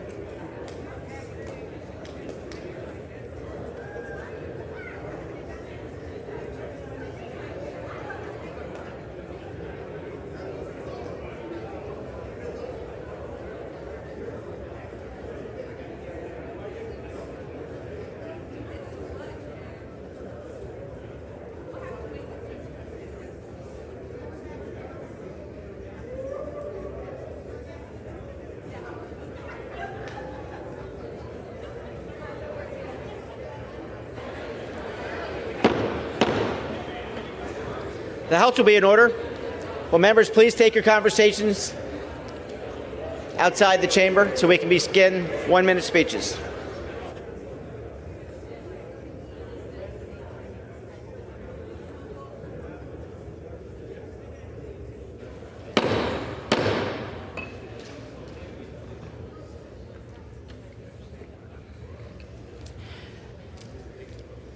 We have a What purpose does the gentlewoman from Minnesota seek recognition? Request unanimous consent to address the host for 1 minute and revise and extend my remarks. Without objection, the gentlewoman from Minnesota is recognized for 1 minute. Thank you, Mr. Speaker. And Mr. Speaker, I rise today to congratulate Kumara Jayasuriya on his remarkable tenure as the president of Southwest State, Minnesota. Under President Jayasuriya's leadership, SMSU thrived.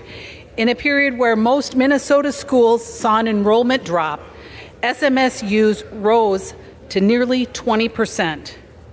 Just last year, the university recorded its highest enrollment in 14 years, and I am incredibly grateful for what he has done to improve higher education in Western Minnesota and to protect the legacy of a respected institution. President, congratulations on your retirement, and I wish you all the best in your future endeavors, and it has been an absolute pleasure to work with you to advance SMSU. I yield back. Again, will members please take their conversation to the back of the room? For what purpose does the gentleman from Virginia seek recognition? Without objection, the gentleman from Virginia is recognized for 1 minute. Thank you, Mr. Speaker. To the more than 3.8 million educators across the country, I want to wish you a happy National Teacher Appreciation Day. I know our teachers work tirelessly to provide our students with an education that opens the door to opportunity, and I'm sure everyone in this body can think of a teacher that profoundly impacted their lives. And despite working long hours and not always with a salary that reflects the work that they do, our teachers in Virginia have made sure that Virginia schools consistently rank high in the country for K-12 performance and test scores and even safety. And over 92% of our students here in Virginia graduate high school in 4 years. And we have amazing teachers to thank for that. And so we want to make sure our teachers are being paid what they're worth, have the support they need in the classroom, and have the access to all the resources they need to do their jobs. So to all the teachers out there, happy National Teacher Appreciation Day. And I yield back. For what purpose does the gentleman from Georgia seek recognition? Ask unanimous consent to address the House for 1 minute to advise and extend my remarks. Without objection, the gentleman from Georgia is recognized for 1 minute. Mr. Speaker, I rise today to recognize Dr. William Clark, who is stepping down as chair of the Okefenokee Swamp Park Board of Trustees after 15 years of hard work and dedicated service.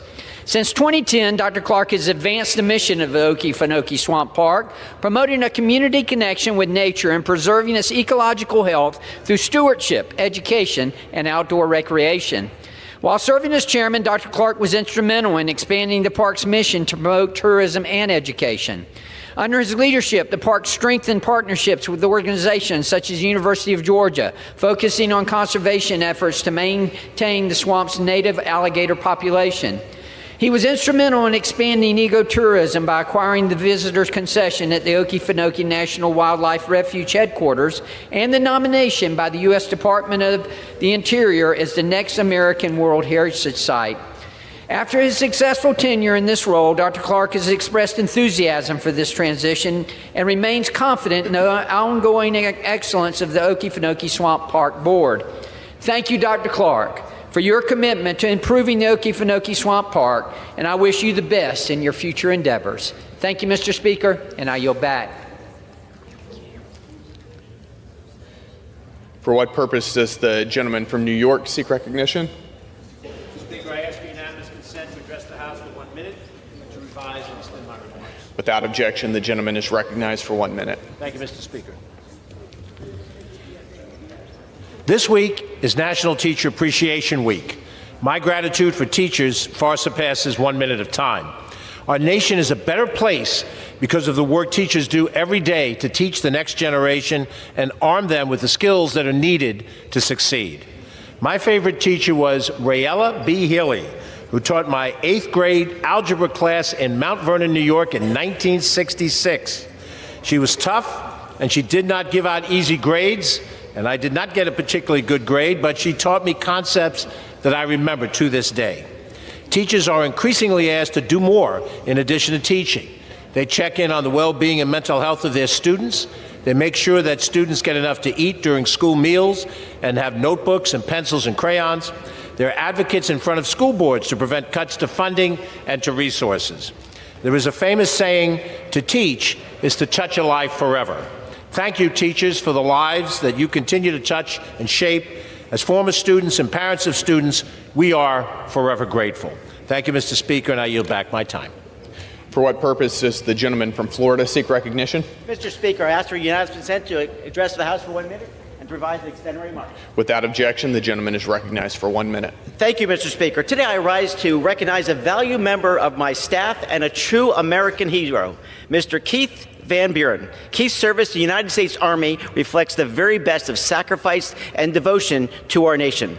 While deployed in Afghanistan, Keith was severely wounded when his vehicle was struck by an IED in Logar Province, and for his bravery he was awarded the Purple Heart, the Bronze Star Medal, and the Combat Infantry Badge. After completing his military service, Keith continued his commitment to our country. He served on my predecessor's staff, Congressman Bill Posey, and he still proudly serves now on my staff, assisting veterans and so many people in our community. Keith recently was elected commander of the Space Coast chapter of the Military Order of the Purple Heart. In his role, he will continue the proud tradition of honoring local heroes who have sacrificed in the line of duty. Congratulations, Keith, and I salute Keith Van Buren for his courage, his service, and his unwavering dedication to our state, our nation, and to our district. Thank you, Keith, for your service. And I yield back, Mr. Speaker. For what purpose does the gentleman from Virginia seek recognition? I ask unanimous consent to address the House for 1 minute to revise and extend my remarks. Without objection, the gentleman is recognized for 1 minute. Mr. Speaker, today on National Teacher Day, I rise to recognize Fredericksburg Mayor Carrie Devine as this week's Constituent of the Week. Mayor Devine also spends her time as a history teacher in Stafford County. She's a role model in civic leadership both for the city of Fredericksburg and for her students in Stafford. Whether in City Hall or in a classroom, she's made community a cornerstone of her tenure as a public servant and educator. She has also tirelessly worked to increase reading comprehension, counter the harmful impacts of social media on young people, and supports phone-free schools. Her work reminds us that educators don't just teach, they shape the future. As a dad of 2 kids that have attended Virginia schools, I'm grateful. So today, I thank Mayor Devine and all the teachers across Virginia's 7th Congressional District who go above and beyond to make sure every student feels seen, valued, and empowered. Your work is incredibly important. I yield back. For what purpose does the gentlewoman from North Dakota seek recognition? Mr. Speaker, I ask for unanimous consent to address the House and to revise and extend my remarks. Without objection, the gentlewoman from North Dakota is recognized for 1 minute. Thank you, Mr. Speaker. I rise today to recognize Minot, North Dakota, my husband's hometown, named one of the 2025 Great American Defense Communities. Only 3 cities across the nation received this honor, reflecting the remarkable commitment the people of Minot have shown to the men and women stationed at the Minot Air Force Base. Through events like the Prairie Warrior Auction, efforts by local leaders, and initiatives led by the Minot Area Chamber, this community goes above and beyond to welcome airmen and support their families. Whether it's raising funds to send airmen home for the holidays or educating the nation on nuclear deterrence, Minot leads with pride and purpose. Their motto sums it up best: only the best come north. Again, congratulations to the City of Minot on this well-earned recognition, and thanks to this amazing community for standing behind our military every day. Mr. Speaker, I yield back. For what purpose does the gentleman from North Carolina seek recognition? Mr. Speaker, I ask for unanimous consent to address the House for 1 minute to rise and extend. Without objection, the gentleman from North Carolina is recognized for 1 minute.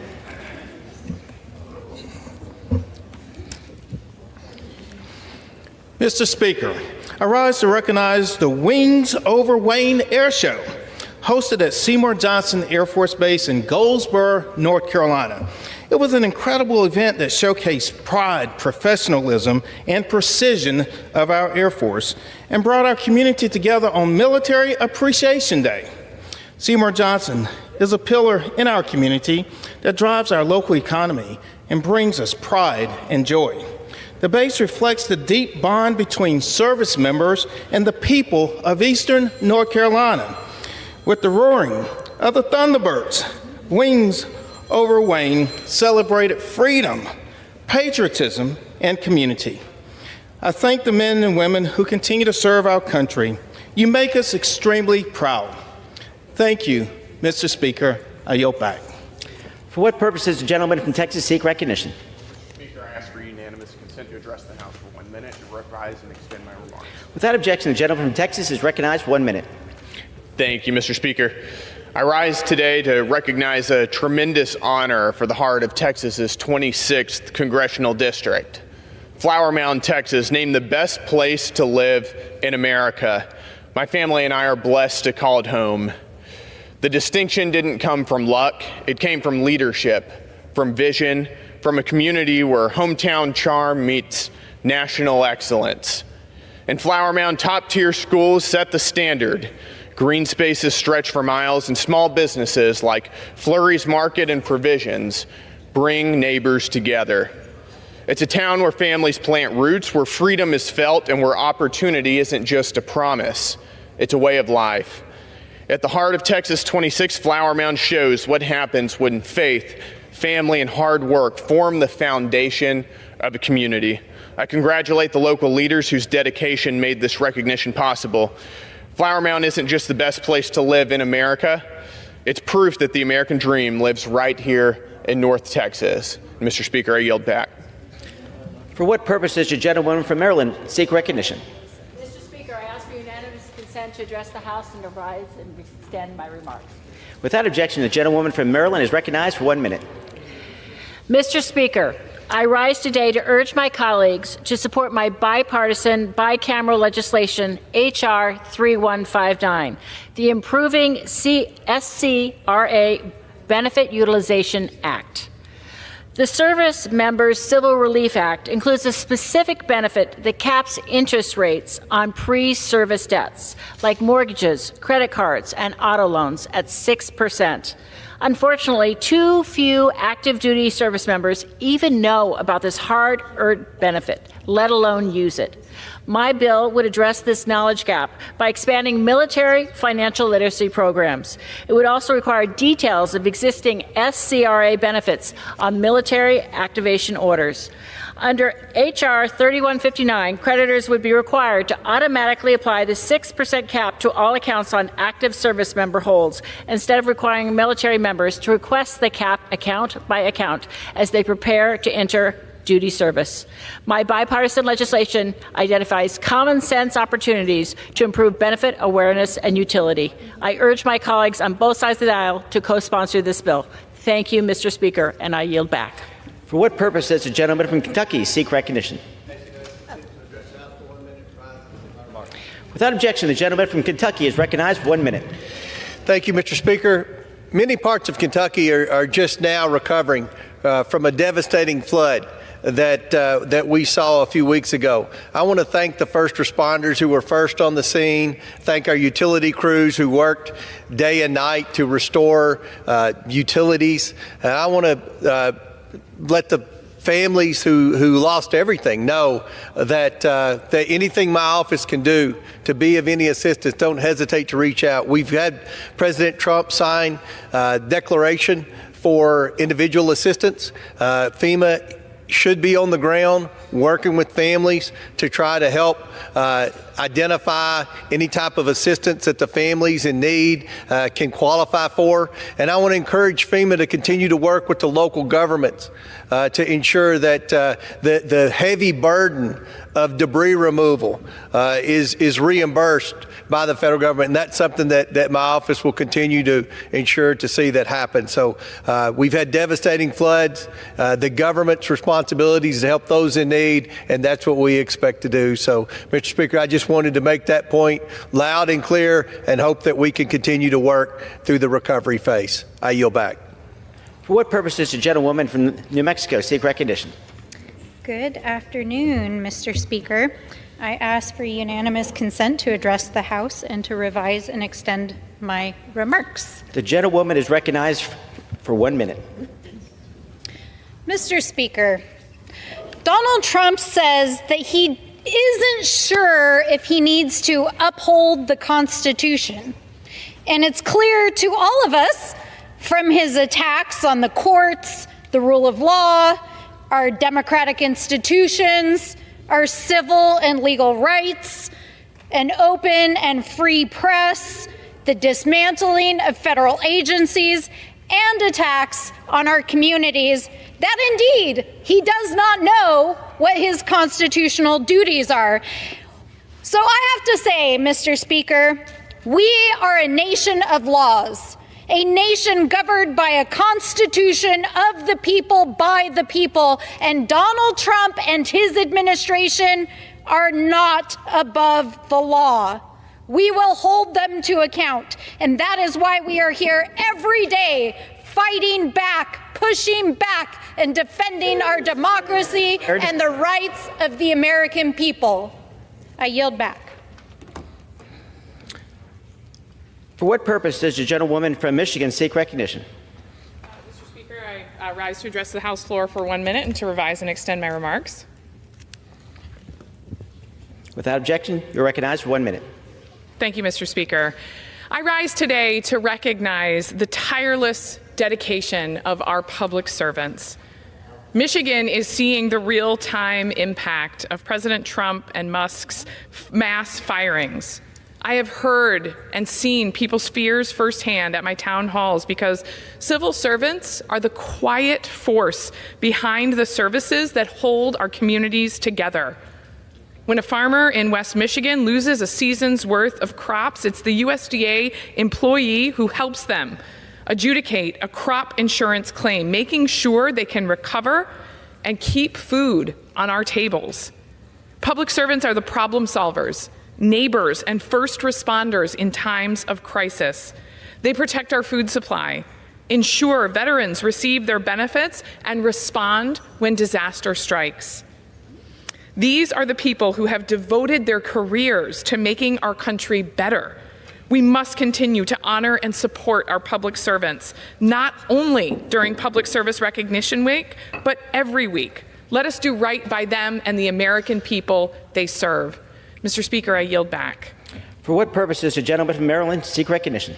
Mr. Speaker, I ask unanimous consent to address the House for 1 minute to revise and extend my remarks. Without objection, the gentleman from Maryland is recognized 1 minute. Thank you very much, Mr. Speaker. Mr. Speaker, a lot of times on this floor and in the press, you hear about how the Republicans somehow are cutting Medicaid or slashing Medicaid. But the facts are that in the Republican budget resolution, we increase Medicaid expenditures by at least 25% over the next 10 years. Yes, we will fight fraud, waste, and abuse. We think the American people agree that fraud, waste, and abuse robs the Medicaid system from covering the people like the disabled, the elderly, pregnant women, children. It robs money from those programs and wastes it. So even after we eliminate fraud, waste, and abuse, we have enough to increase Medicaid expenditures by at least 25% over the next 10 years. Those are the facts. There's no cutting going on. There's no slashing. There's elimination of fraud, waste, and abuse. And it's about time that happened to the U.S. government bureaucracy, not only in Medicaid, but across the government. I yield back. Under the Speaker's announced policy of January 3, 2025, the gentleman from North Carolina, Mr. Knott, is recognized for 60 minutes as the designee of the majority party.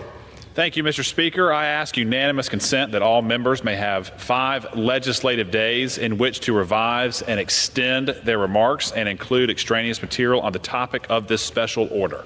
Without objection. Thank you, Mr. Speaker. I rise today alongside 4 of my esteemed colleagues to both highlight and condemn the misuse of taxpayer dollars funneled to illegal immigrants. An outrageous pattern of perverse and intentional incentives revealed deliberate efforts to worsen the border crisis and to allow tens of millions of illegal aliens to invade our nation at direct cost to the American taxpayer.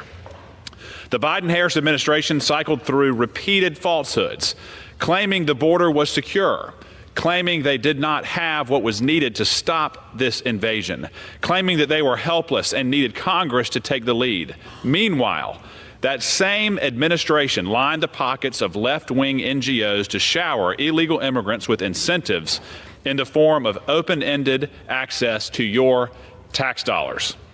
Earlier this year, reports surfaced from the watchdog group Open the Books, exposing Biden's Department of Health and Human Services for awarding shockingly large amounts of grants and dollars to nonprofits focused on aiding illegal immigrants, amounting to as high as 20 million people who illegally crossed into our country during Biden's term in office.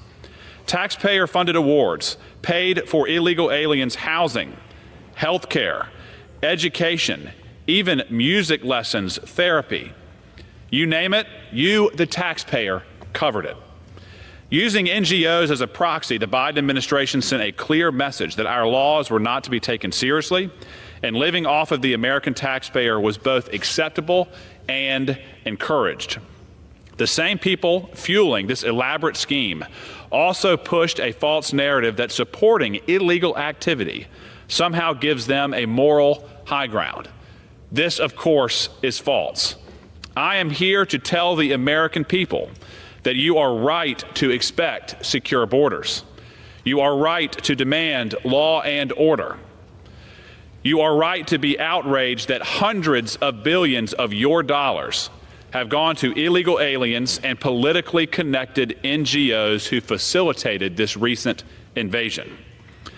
President Trump's swift actions to halt illegal crossings and to deport illegal aliens in his first 100 days has made one thing painfully clear. The Biden-Harris administration was never working to fix our immigration system. They actively and deliberately worked to undermine it. The Center for Immigration Studies found illegal immigrants annually take, and this is a conservative estimate, annually take nearly $120 billion directly from public services to include public schools, public welfare, and health care. Every American across the country should expect more from their government. Joining me today are a few of my colleagues, and first I would like to introduce Congressman Tim Moore, my fellow North Carolinian and a fierce border security advocate. Congressman Moore has been a leading voice in the fight to reform FEMA and to ensure its funds go towards helping American citizens rather than to illegal immigrants, especially those recovering from Hurricane Helene. Mr. Speaker, I yield to the gentleman from North Carolina's 14th District. Thank you, Mr. Speaker. Thank you, Congressman Knott.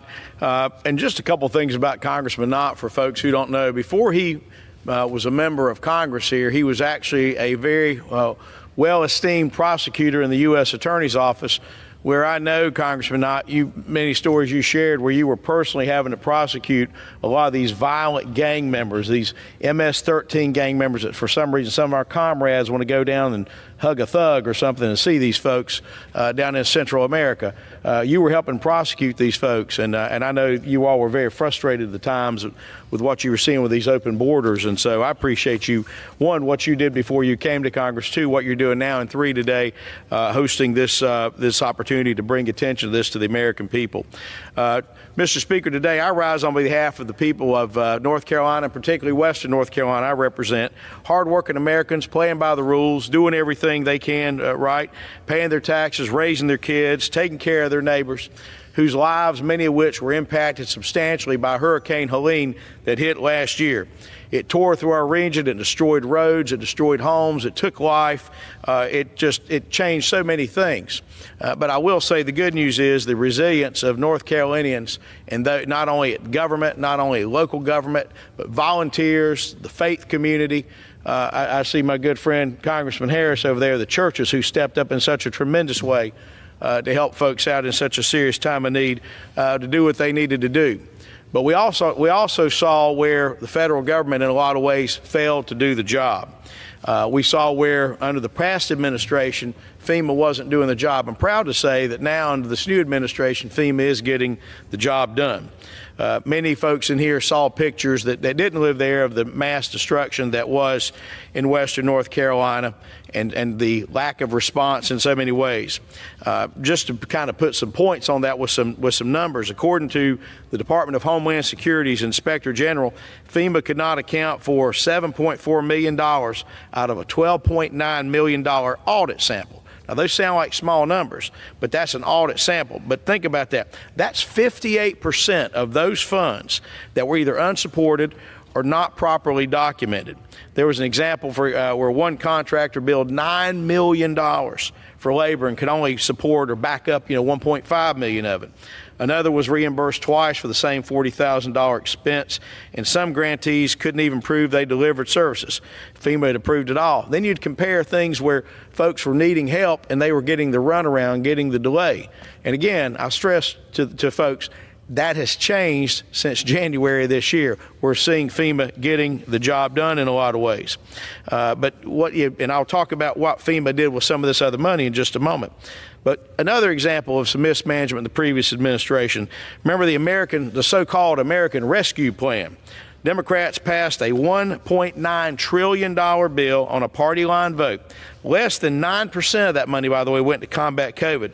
But tucked inside tucked inside that bill was $110 million to FEMA. We would think that's a great thing, right? Well, here's the problem. It wasn't for disaster recovery. It was to fund something they were calling humanitarian assistance. And what that was to help illegal immigrants at the border. That was just the start. Mr. Speaker, they followed it with another $150 million in March of 2022, then $800 million more in December of that year. FEMA was effectively converted into a border response welfare agency, rebranded as the Shelter and Services Program, paying for migrant housing, transportation, and services in sanctuary cities, while American disaster victims waited months just to hear back about their applications. Absolutely shameful. My constituents were patching their roofs, clearing debris by hand. FEMA was off here busy footing the bill for nice hotel stays in New York for folks that weren't even supposed to be in the country.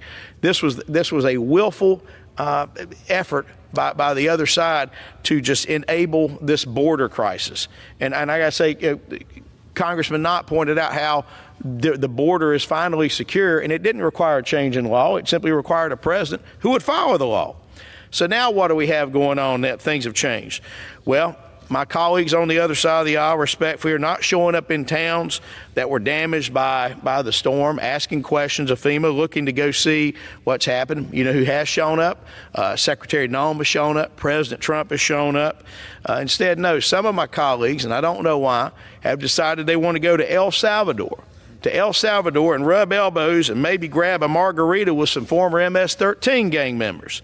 It looks like it's a delegation face-to-face meeting with Kilmar Abrego Garcia, a known member of MS-13, and that gang is responsible for countless murders, assaults, and human trafficking. Instead of demanding justice, Democrats took selfies. And I know, for example, you all had to prosecute MS-13, Congressman Knott, when you were back prosecuting in the Eastern District of North Carolina.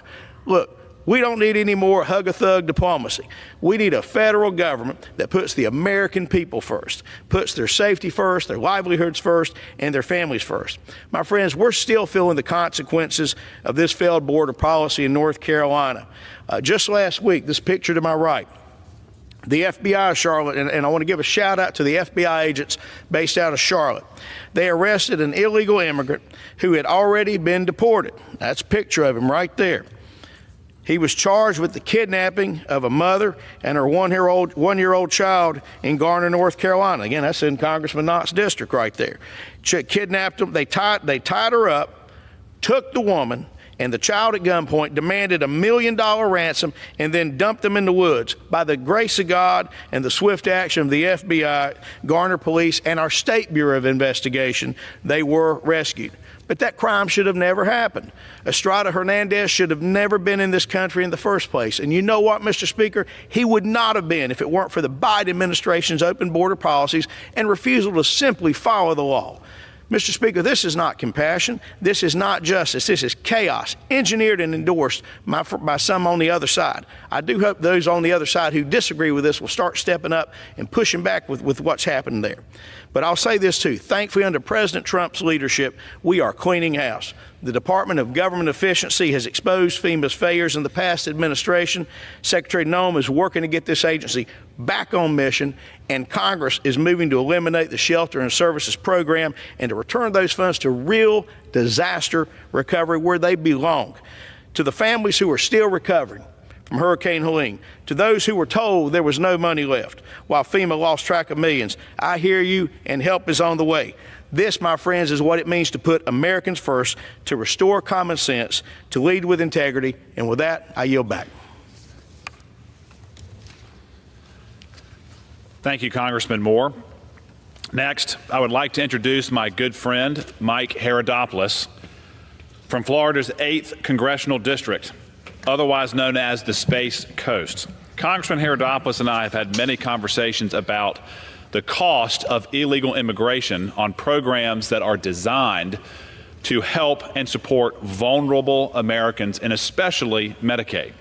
Congressman Herodopoulos has extensive experience in the Medicaid space, and he knows that it must be guarded to protect those who rely upon it here in the United States. It is not an international charity, and it's not especially for the illegal immigrants here in this country. To elaborate on his experience with this issue, I yield to the gentleman from Florida's 8th District. Thank you, Congressman Knott. Thank you so much for holding this. And these are the kind of conversations that the American public needs to hear and understand the impact that illegal immigration is having on our country and how it undercuts the rule of law and really undercuts those people who truly want to play by the rules and enter the United States in a legal fashion. And it's frustrating when we can bring so many bright, conscientious people who want to come into the United States and you're deprived of these opportunities because of the long line that exists, because of the challenges we have with illegal immigration. And so I very much appreciate the Congressman leading the charge on this and bringing some of those who have experience with Medicaid to talk about the impacts that it has on our individual states. As we know, Medicaid is designed to help our most vulnerable citizens, seniors, veterans, kids, low-income families, and especially the disabled.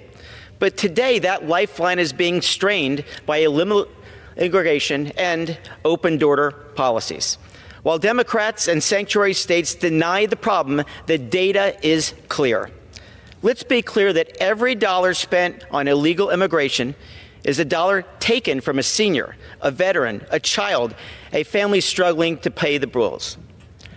For the past 4 years, the pattern has been very clear. Migrants cross the border, surrender to authorities. They repeat carefully rehearsed lines provided by NGOs to meet the bare minimum threshold for asylum. They are released into the country and set a court date and years in the future. Thus, they will begin to actually receive health care benefits at the expense of taxpayers who have already been hard hit by higher prices for basic things like gas, food, and rent.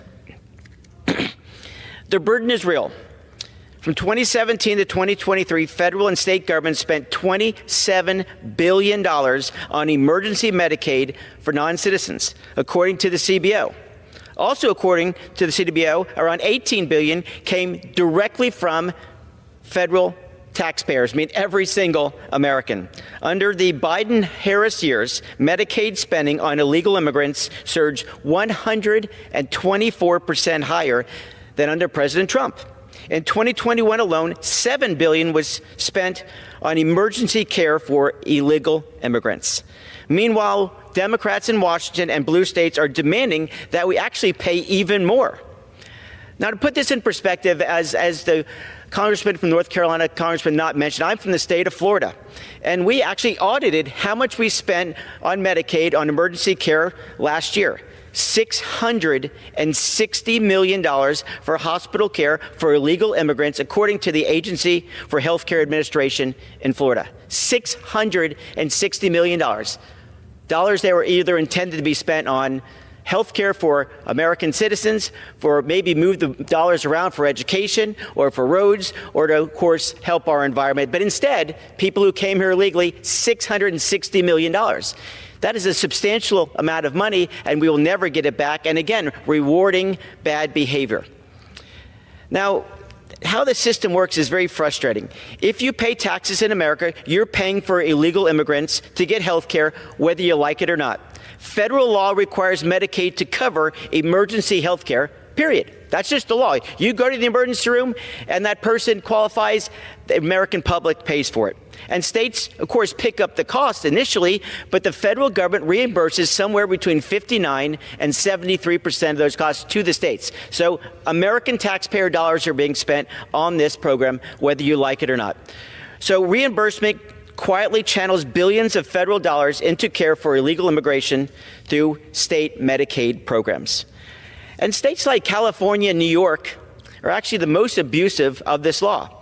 These sanctuary states choose to allow illegal immigrants to receive state Medicaid programs, then send the bill to Washington, D.C. for all taxpayers to pay for it. It's not like they're being generous with just their taxpayer dollars, but that's spread across the entire system in the United States.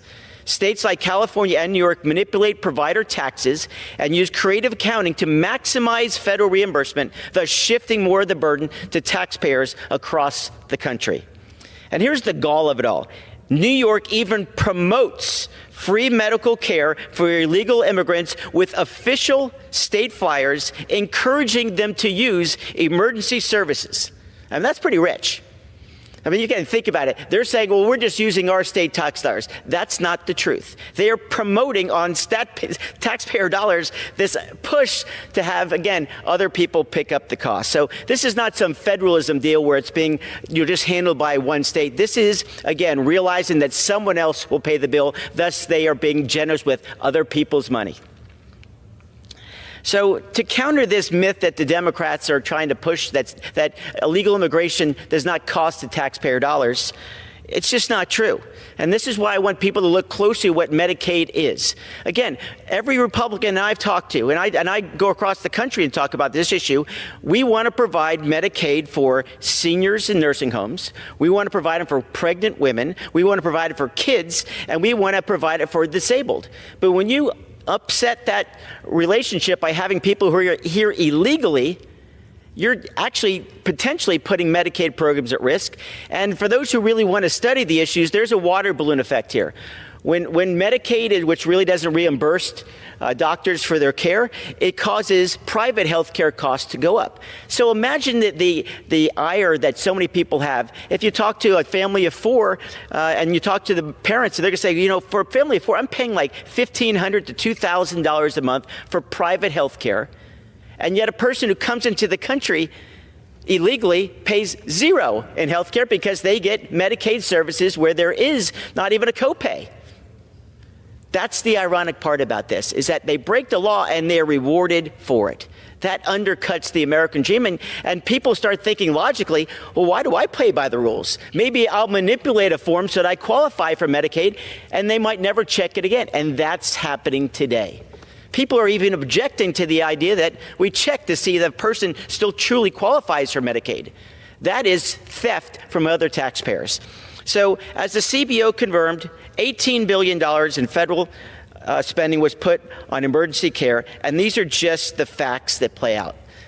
And again, let's have the honest conversation. If you want to fund, then say it. But don't say that's not happening or burying it under your typical bureaucratic or political doublespeak.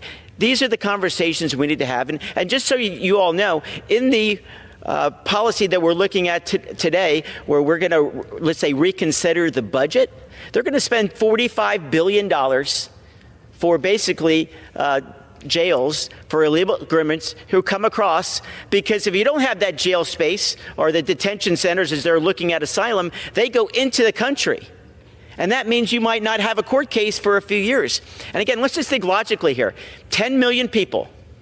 How many judges, lawyers, public defenders, bailiffs, and other folks do you need to actually have 10 million court cases in their version of due process? As our lead prosecutor today, Mr. Knott, will tell you that the law is simple. You came here legally. Your only thing you're justified or allowed is a ticket out of here. Let's be honest about immigration. This is about the rule of law, and I want to bring in a lot of folks. I want to have an immigration system that works, and you actually sign up and you get online and you find out who these folks are. Just like they check you on an airline, you should check you at the border. But instead, this previous administration literally said, here's the script, tell them this, you'll get the court case in years to come, and you can go into the interior of the country.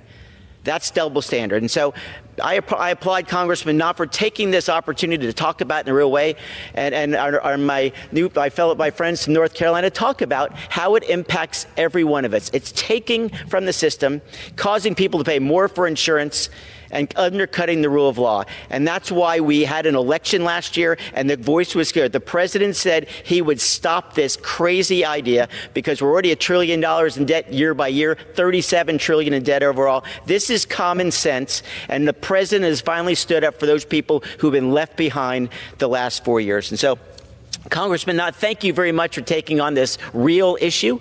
It's the kind of discussion we need to have. And if the other side feels that we have not been telling the whole story, come out and have the debate. We'd love to see it. And with that, I yield back to the Congressman from North Carolina.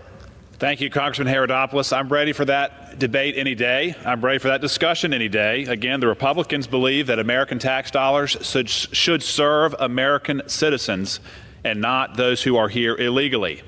Next to speak is another representative from our great state of North Carolina, Congressman Mark Harris. Congressman Harris pointed out back in February that an NGO in North Carolina was actively working to hinder law enforcement aid illegal immigrants, and further worsen the crisis engulfing our communities, both in North Carolina and all over our country.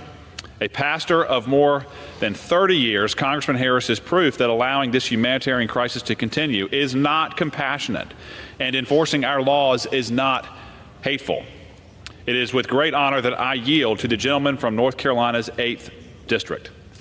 Well, thank you, Congressman Knott. And Mr. Speaker, it's a pleasure today to be able to share in this time together. Grateful for you, Congressman Herodopoulos, for sharing, also from Congressman Moore that we heard from earlier. And so I'm very honored to just be a part of this, and very thankful for the vision and the passion that Congressman Knott has shown in pulling together this special order. You know, when a burglar breaks into your house, you don't set a place for them at the dinner table. That principle seems pretty obvious, but for some reason, radical progressives just can't understand it. For the past 4 years, radical progressive Democrats have openly welcomed criminal aliens into American communities. Lest we forget, here are just a few of the violent guests the left has invited into our country. Felix Rojas, an illegal alien who was deported multiple times, was charged just last week for raping a corpse on a Manhattan subway. In my home state of North Carolina, 2 illegal aliens that Congressman Moore alluded to earlier, Paula Duran Duran and Miguel Duran Duran, were arrested for breaking into a home and kidnapping a mother and her 11-month-old daughter. Just outside Washington, D.C., an illegal alien, Hiram Rodriguez, was arrested by ICE after a local court dropped his charges. What was his crime that he was charged with? Abducting a 4-year-old. These heinous criminals are only a small number of those welcomed into our country by Joe Biden and were arrested in just the past few days by the Trump administration. So you can only imagine what is happening in our country on a grander scale. While under President Trump's leadership, illegal border crossings are down 95% from last year, and yet we are still suffering from the impacts and the open border policies of the last 4 years. The left did not just facilitate an open border invasion. They have made the American taxpayer pay for it, and we are still paying for it. Under former President Biden's open borders agenda, it's estimated that at least 10 million illegal aliens entered our country. And on top of the massive financial costs of the crimes they commit and the jobs they take away from Americans, a huge chunk of them have been accessing government benefits like Medicaid and Social Security. Mr. Speaker, this is unacceptable. Americans are hard workers. That's why we have the best country in the world, and they don't work back-breaking jobs their whole careers for their taxpayer dollars to subsidize the lives of the very invaders that have subverted their sovereignty. The left loves to fact-check, so why don't we take a moment and hear some cold, hard facts. Fact number 1, under the Biden administration, more than 1 million illegal aliens received Medicaid benefits. Fact number 2, in fiscal year 2024 alone, over 2 million illegal aliens were given Social Security numbers. Fact number 3, a 2023 study showed that the net cost of illegal aliens to the American taxpayer was at least $150 billion annually. Fact number 4, states are still having to bear the financial burden of Biden's border crisis. Texan taxpayers have to shell out $8.88 billion a year to pay for the illegal aliens who invaded their state. For Californians, it's almost $22 billion. By the way, fact number 5, in some states, it's a complete affront to citizens.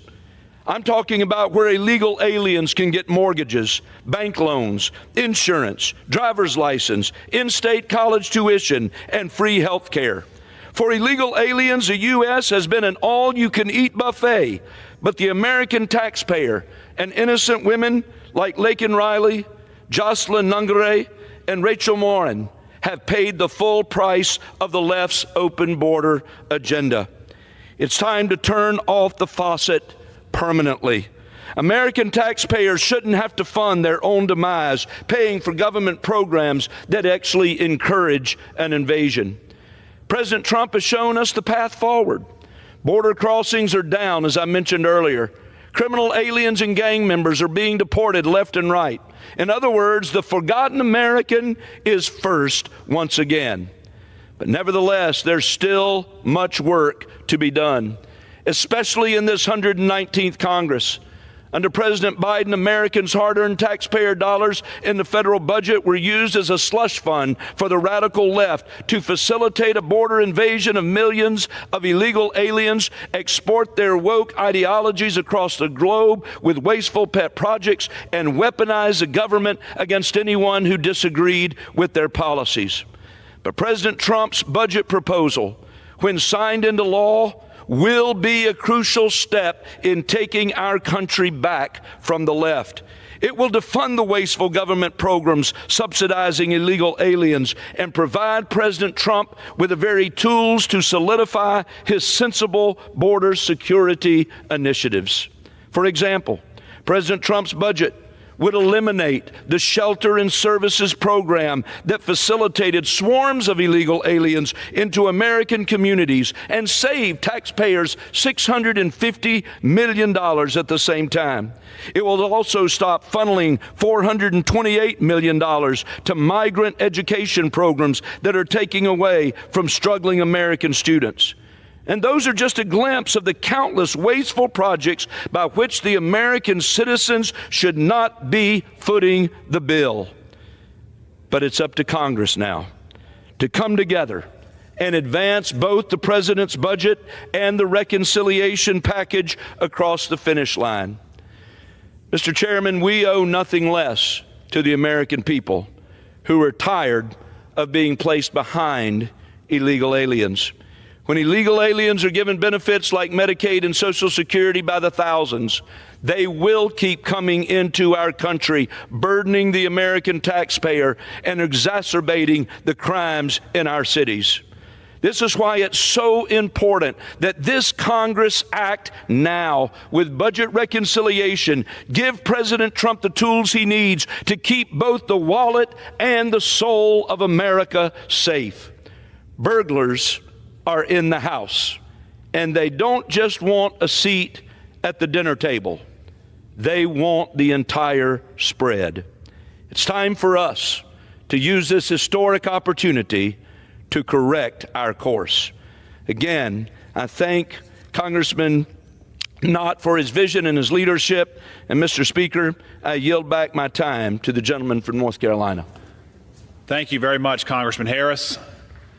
At least 1 million illegals on Medicaid. I would submit that I have heard not one syllable from the Democratic Party from 5 years ago when Joe Biden took power until today protesting that fact.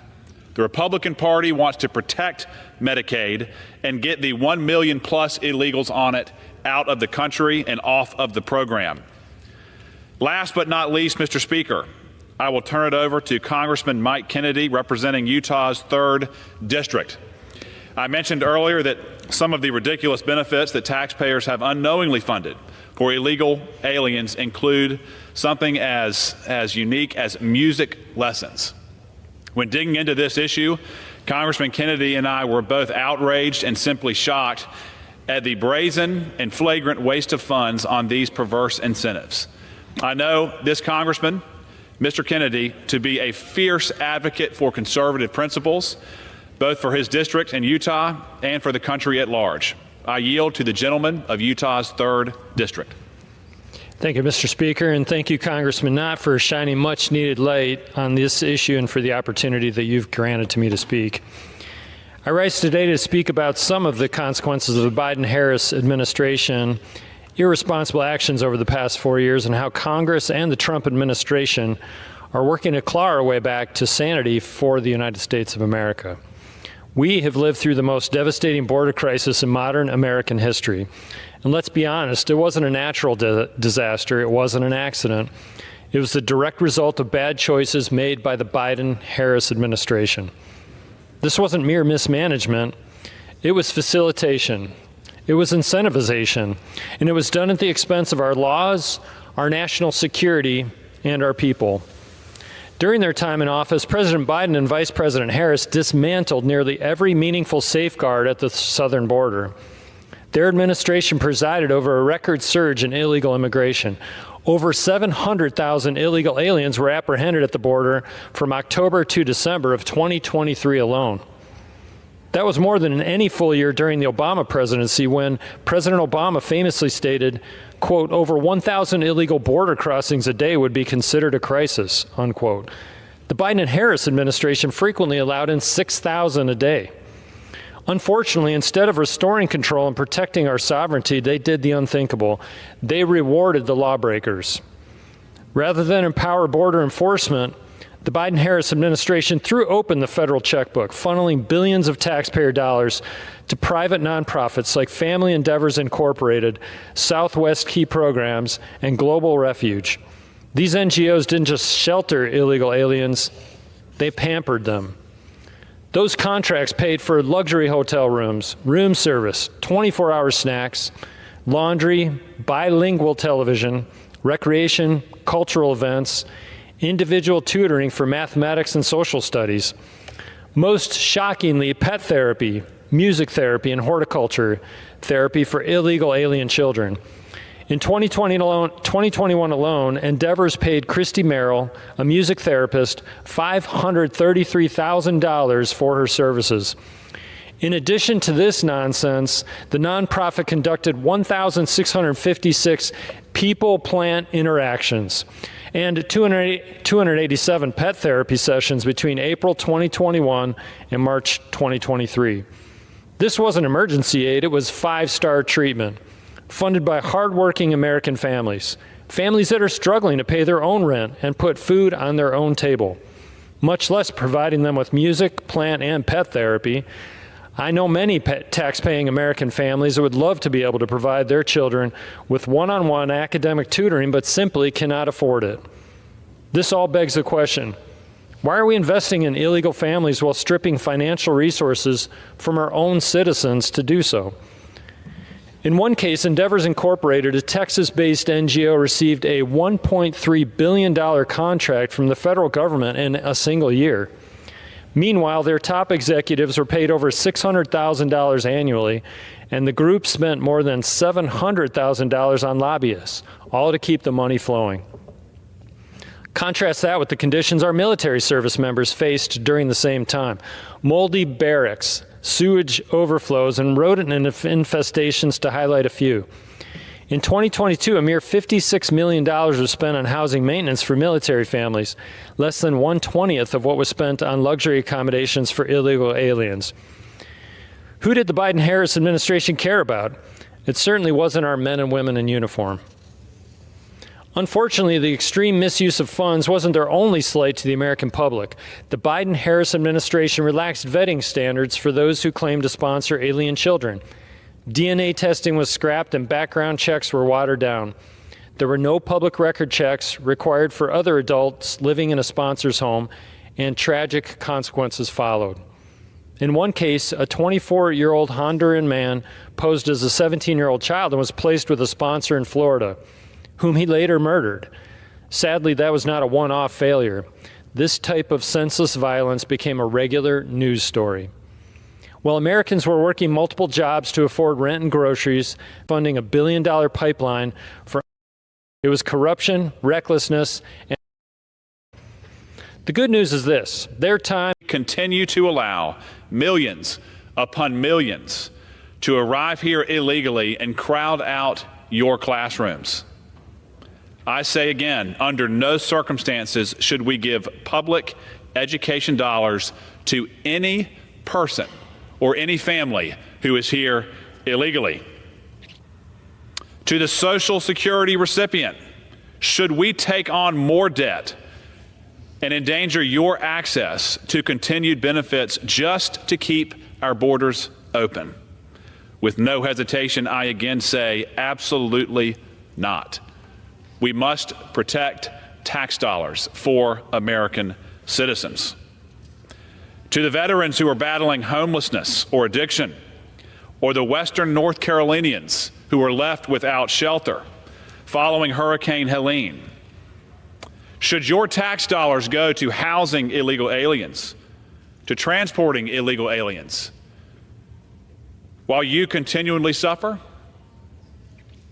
Again, I say definitively, under no circumstances is this appropriate. I urge all of my colleagues in Congress to join me in reversing the perverse incentive structure by sending a clear message that the United States laws are to be respected. Put candidly, if you are here illegally, leave. If you return here illegally, you will be punished. Thank you, Mr. Speaker. I yield back.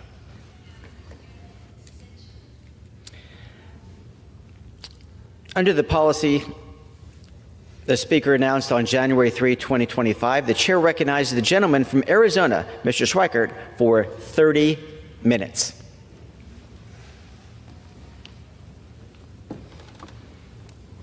Thank you, Mr. Speaker Pro Tem. I could almost hear the joy of, hey, it's only 30 minutes this time, not an hour. Mr. Speaker Pro Tem, I want to do just a handful of things. One of these days, we're going to have not enough noise about the facts, the numbers, the data, the debt, those things, that we can come in and sort of do our boards, our charts on things that actually reduce spending and modernize. But I do want to sort of start with this. We have spent, since last summer, working on pieces of legislation. When the Wall Street Journal series, ProPublica series, came out about the scale of bad acts that were happening in what we call Medicare Part C, which is Medicare Advantage for most of us, which is now, I think, about 55% of the Medicare population. And if that becomes the perception in the world debt markets, we're going to pay a penalty for it. And that penalty is really expensive. And with that, Mr. Speaker, I'm going to go back to the office and have more coffee. I appreciate your tolerance, and I yield back. Gentleman yields back. Does the gentleman have a motion? Mr. Speaker, I move that the House stand adjourned. The question is on the motion to adjourn. Those in favor say aye. Those opposed, nay. The ayes have it. The motion is adopted. Accordingly, the House stands adjourned until 10 a.m. tomorrow for morning hour debate.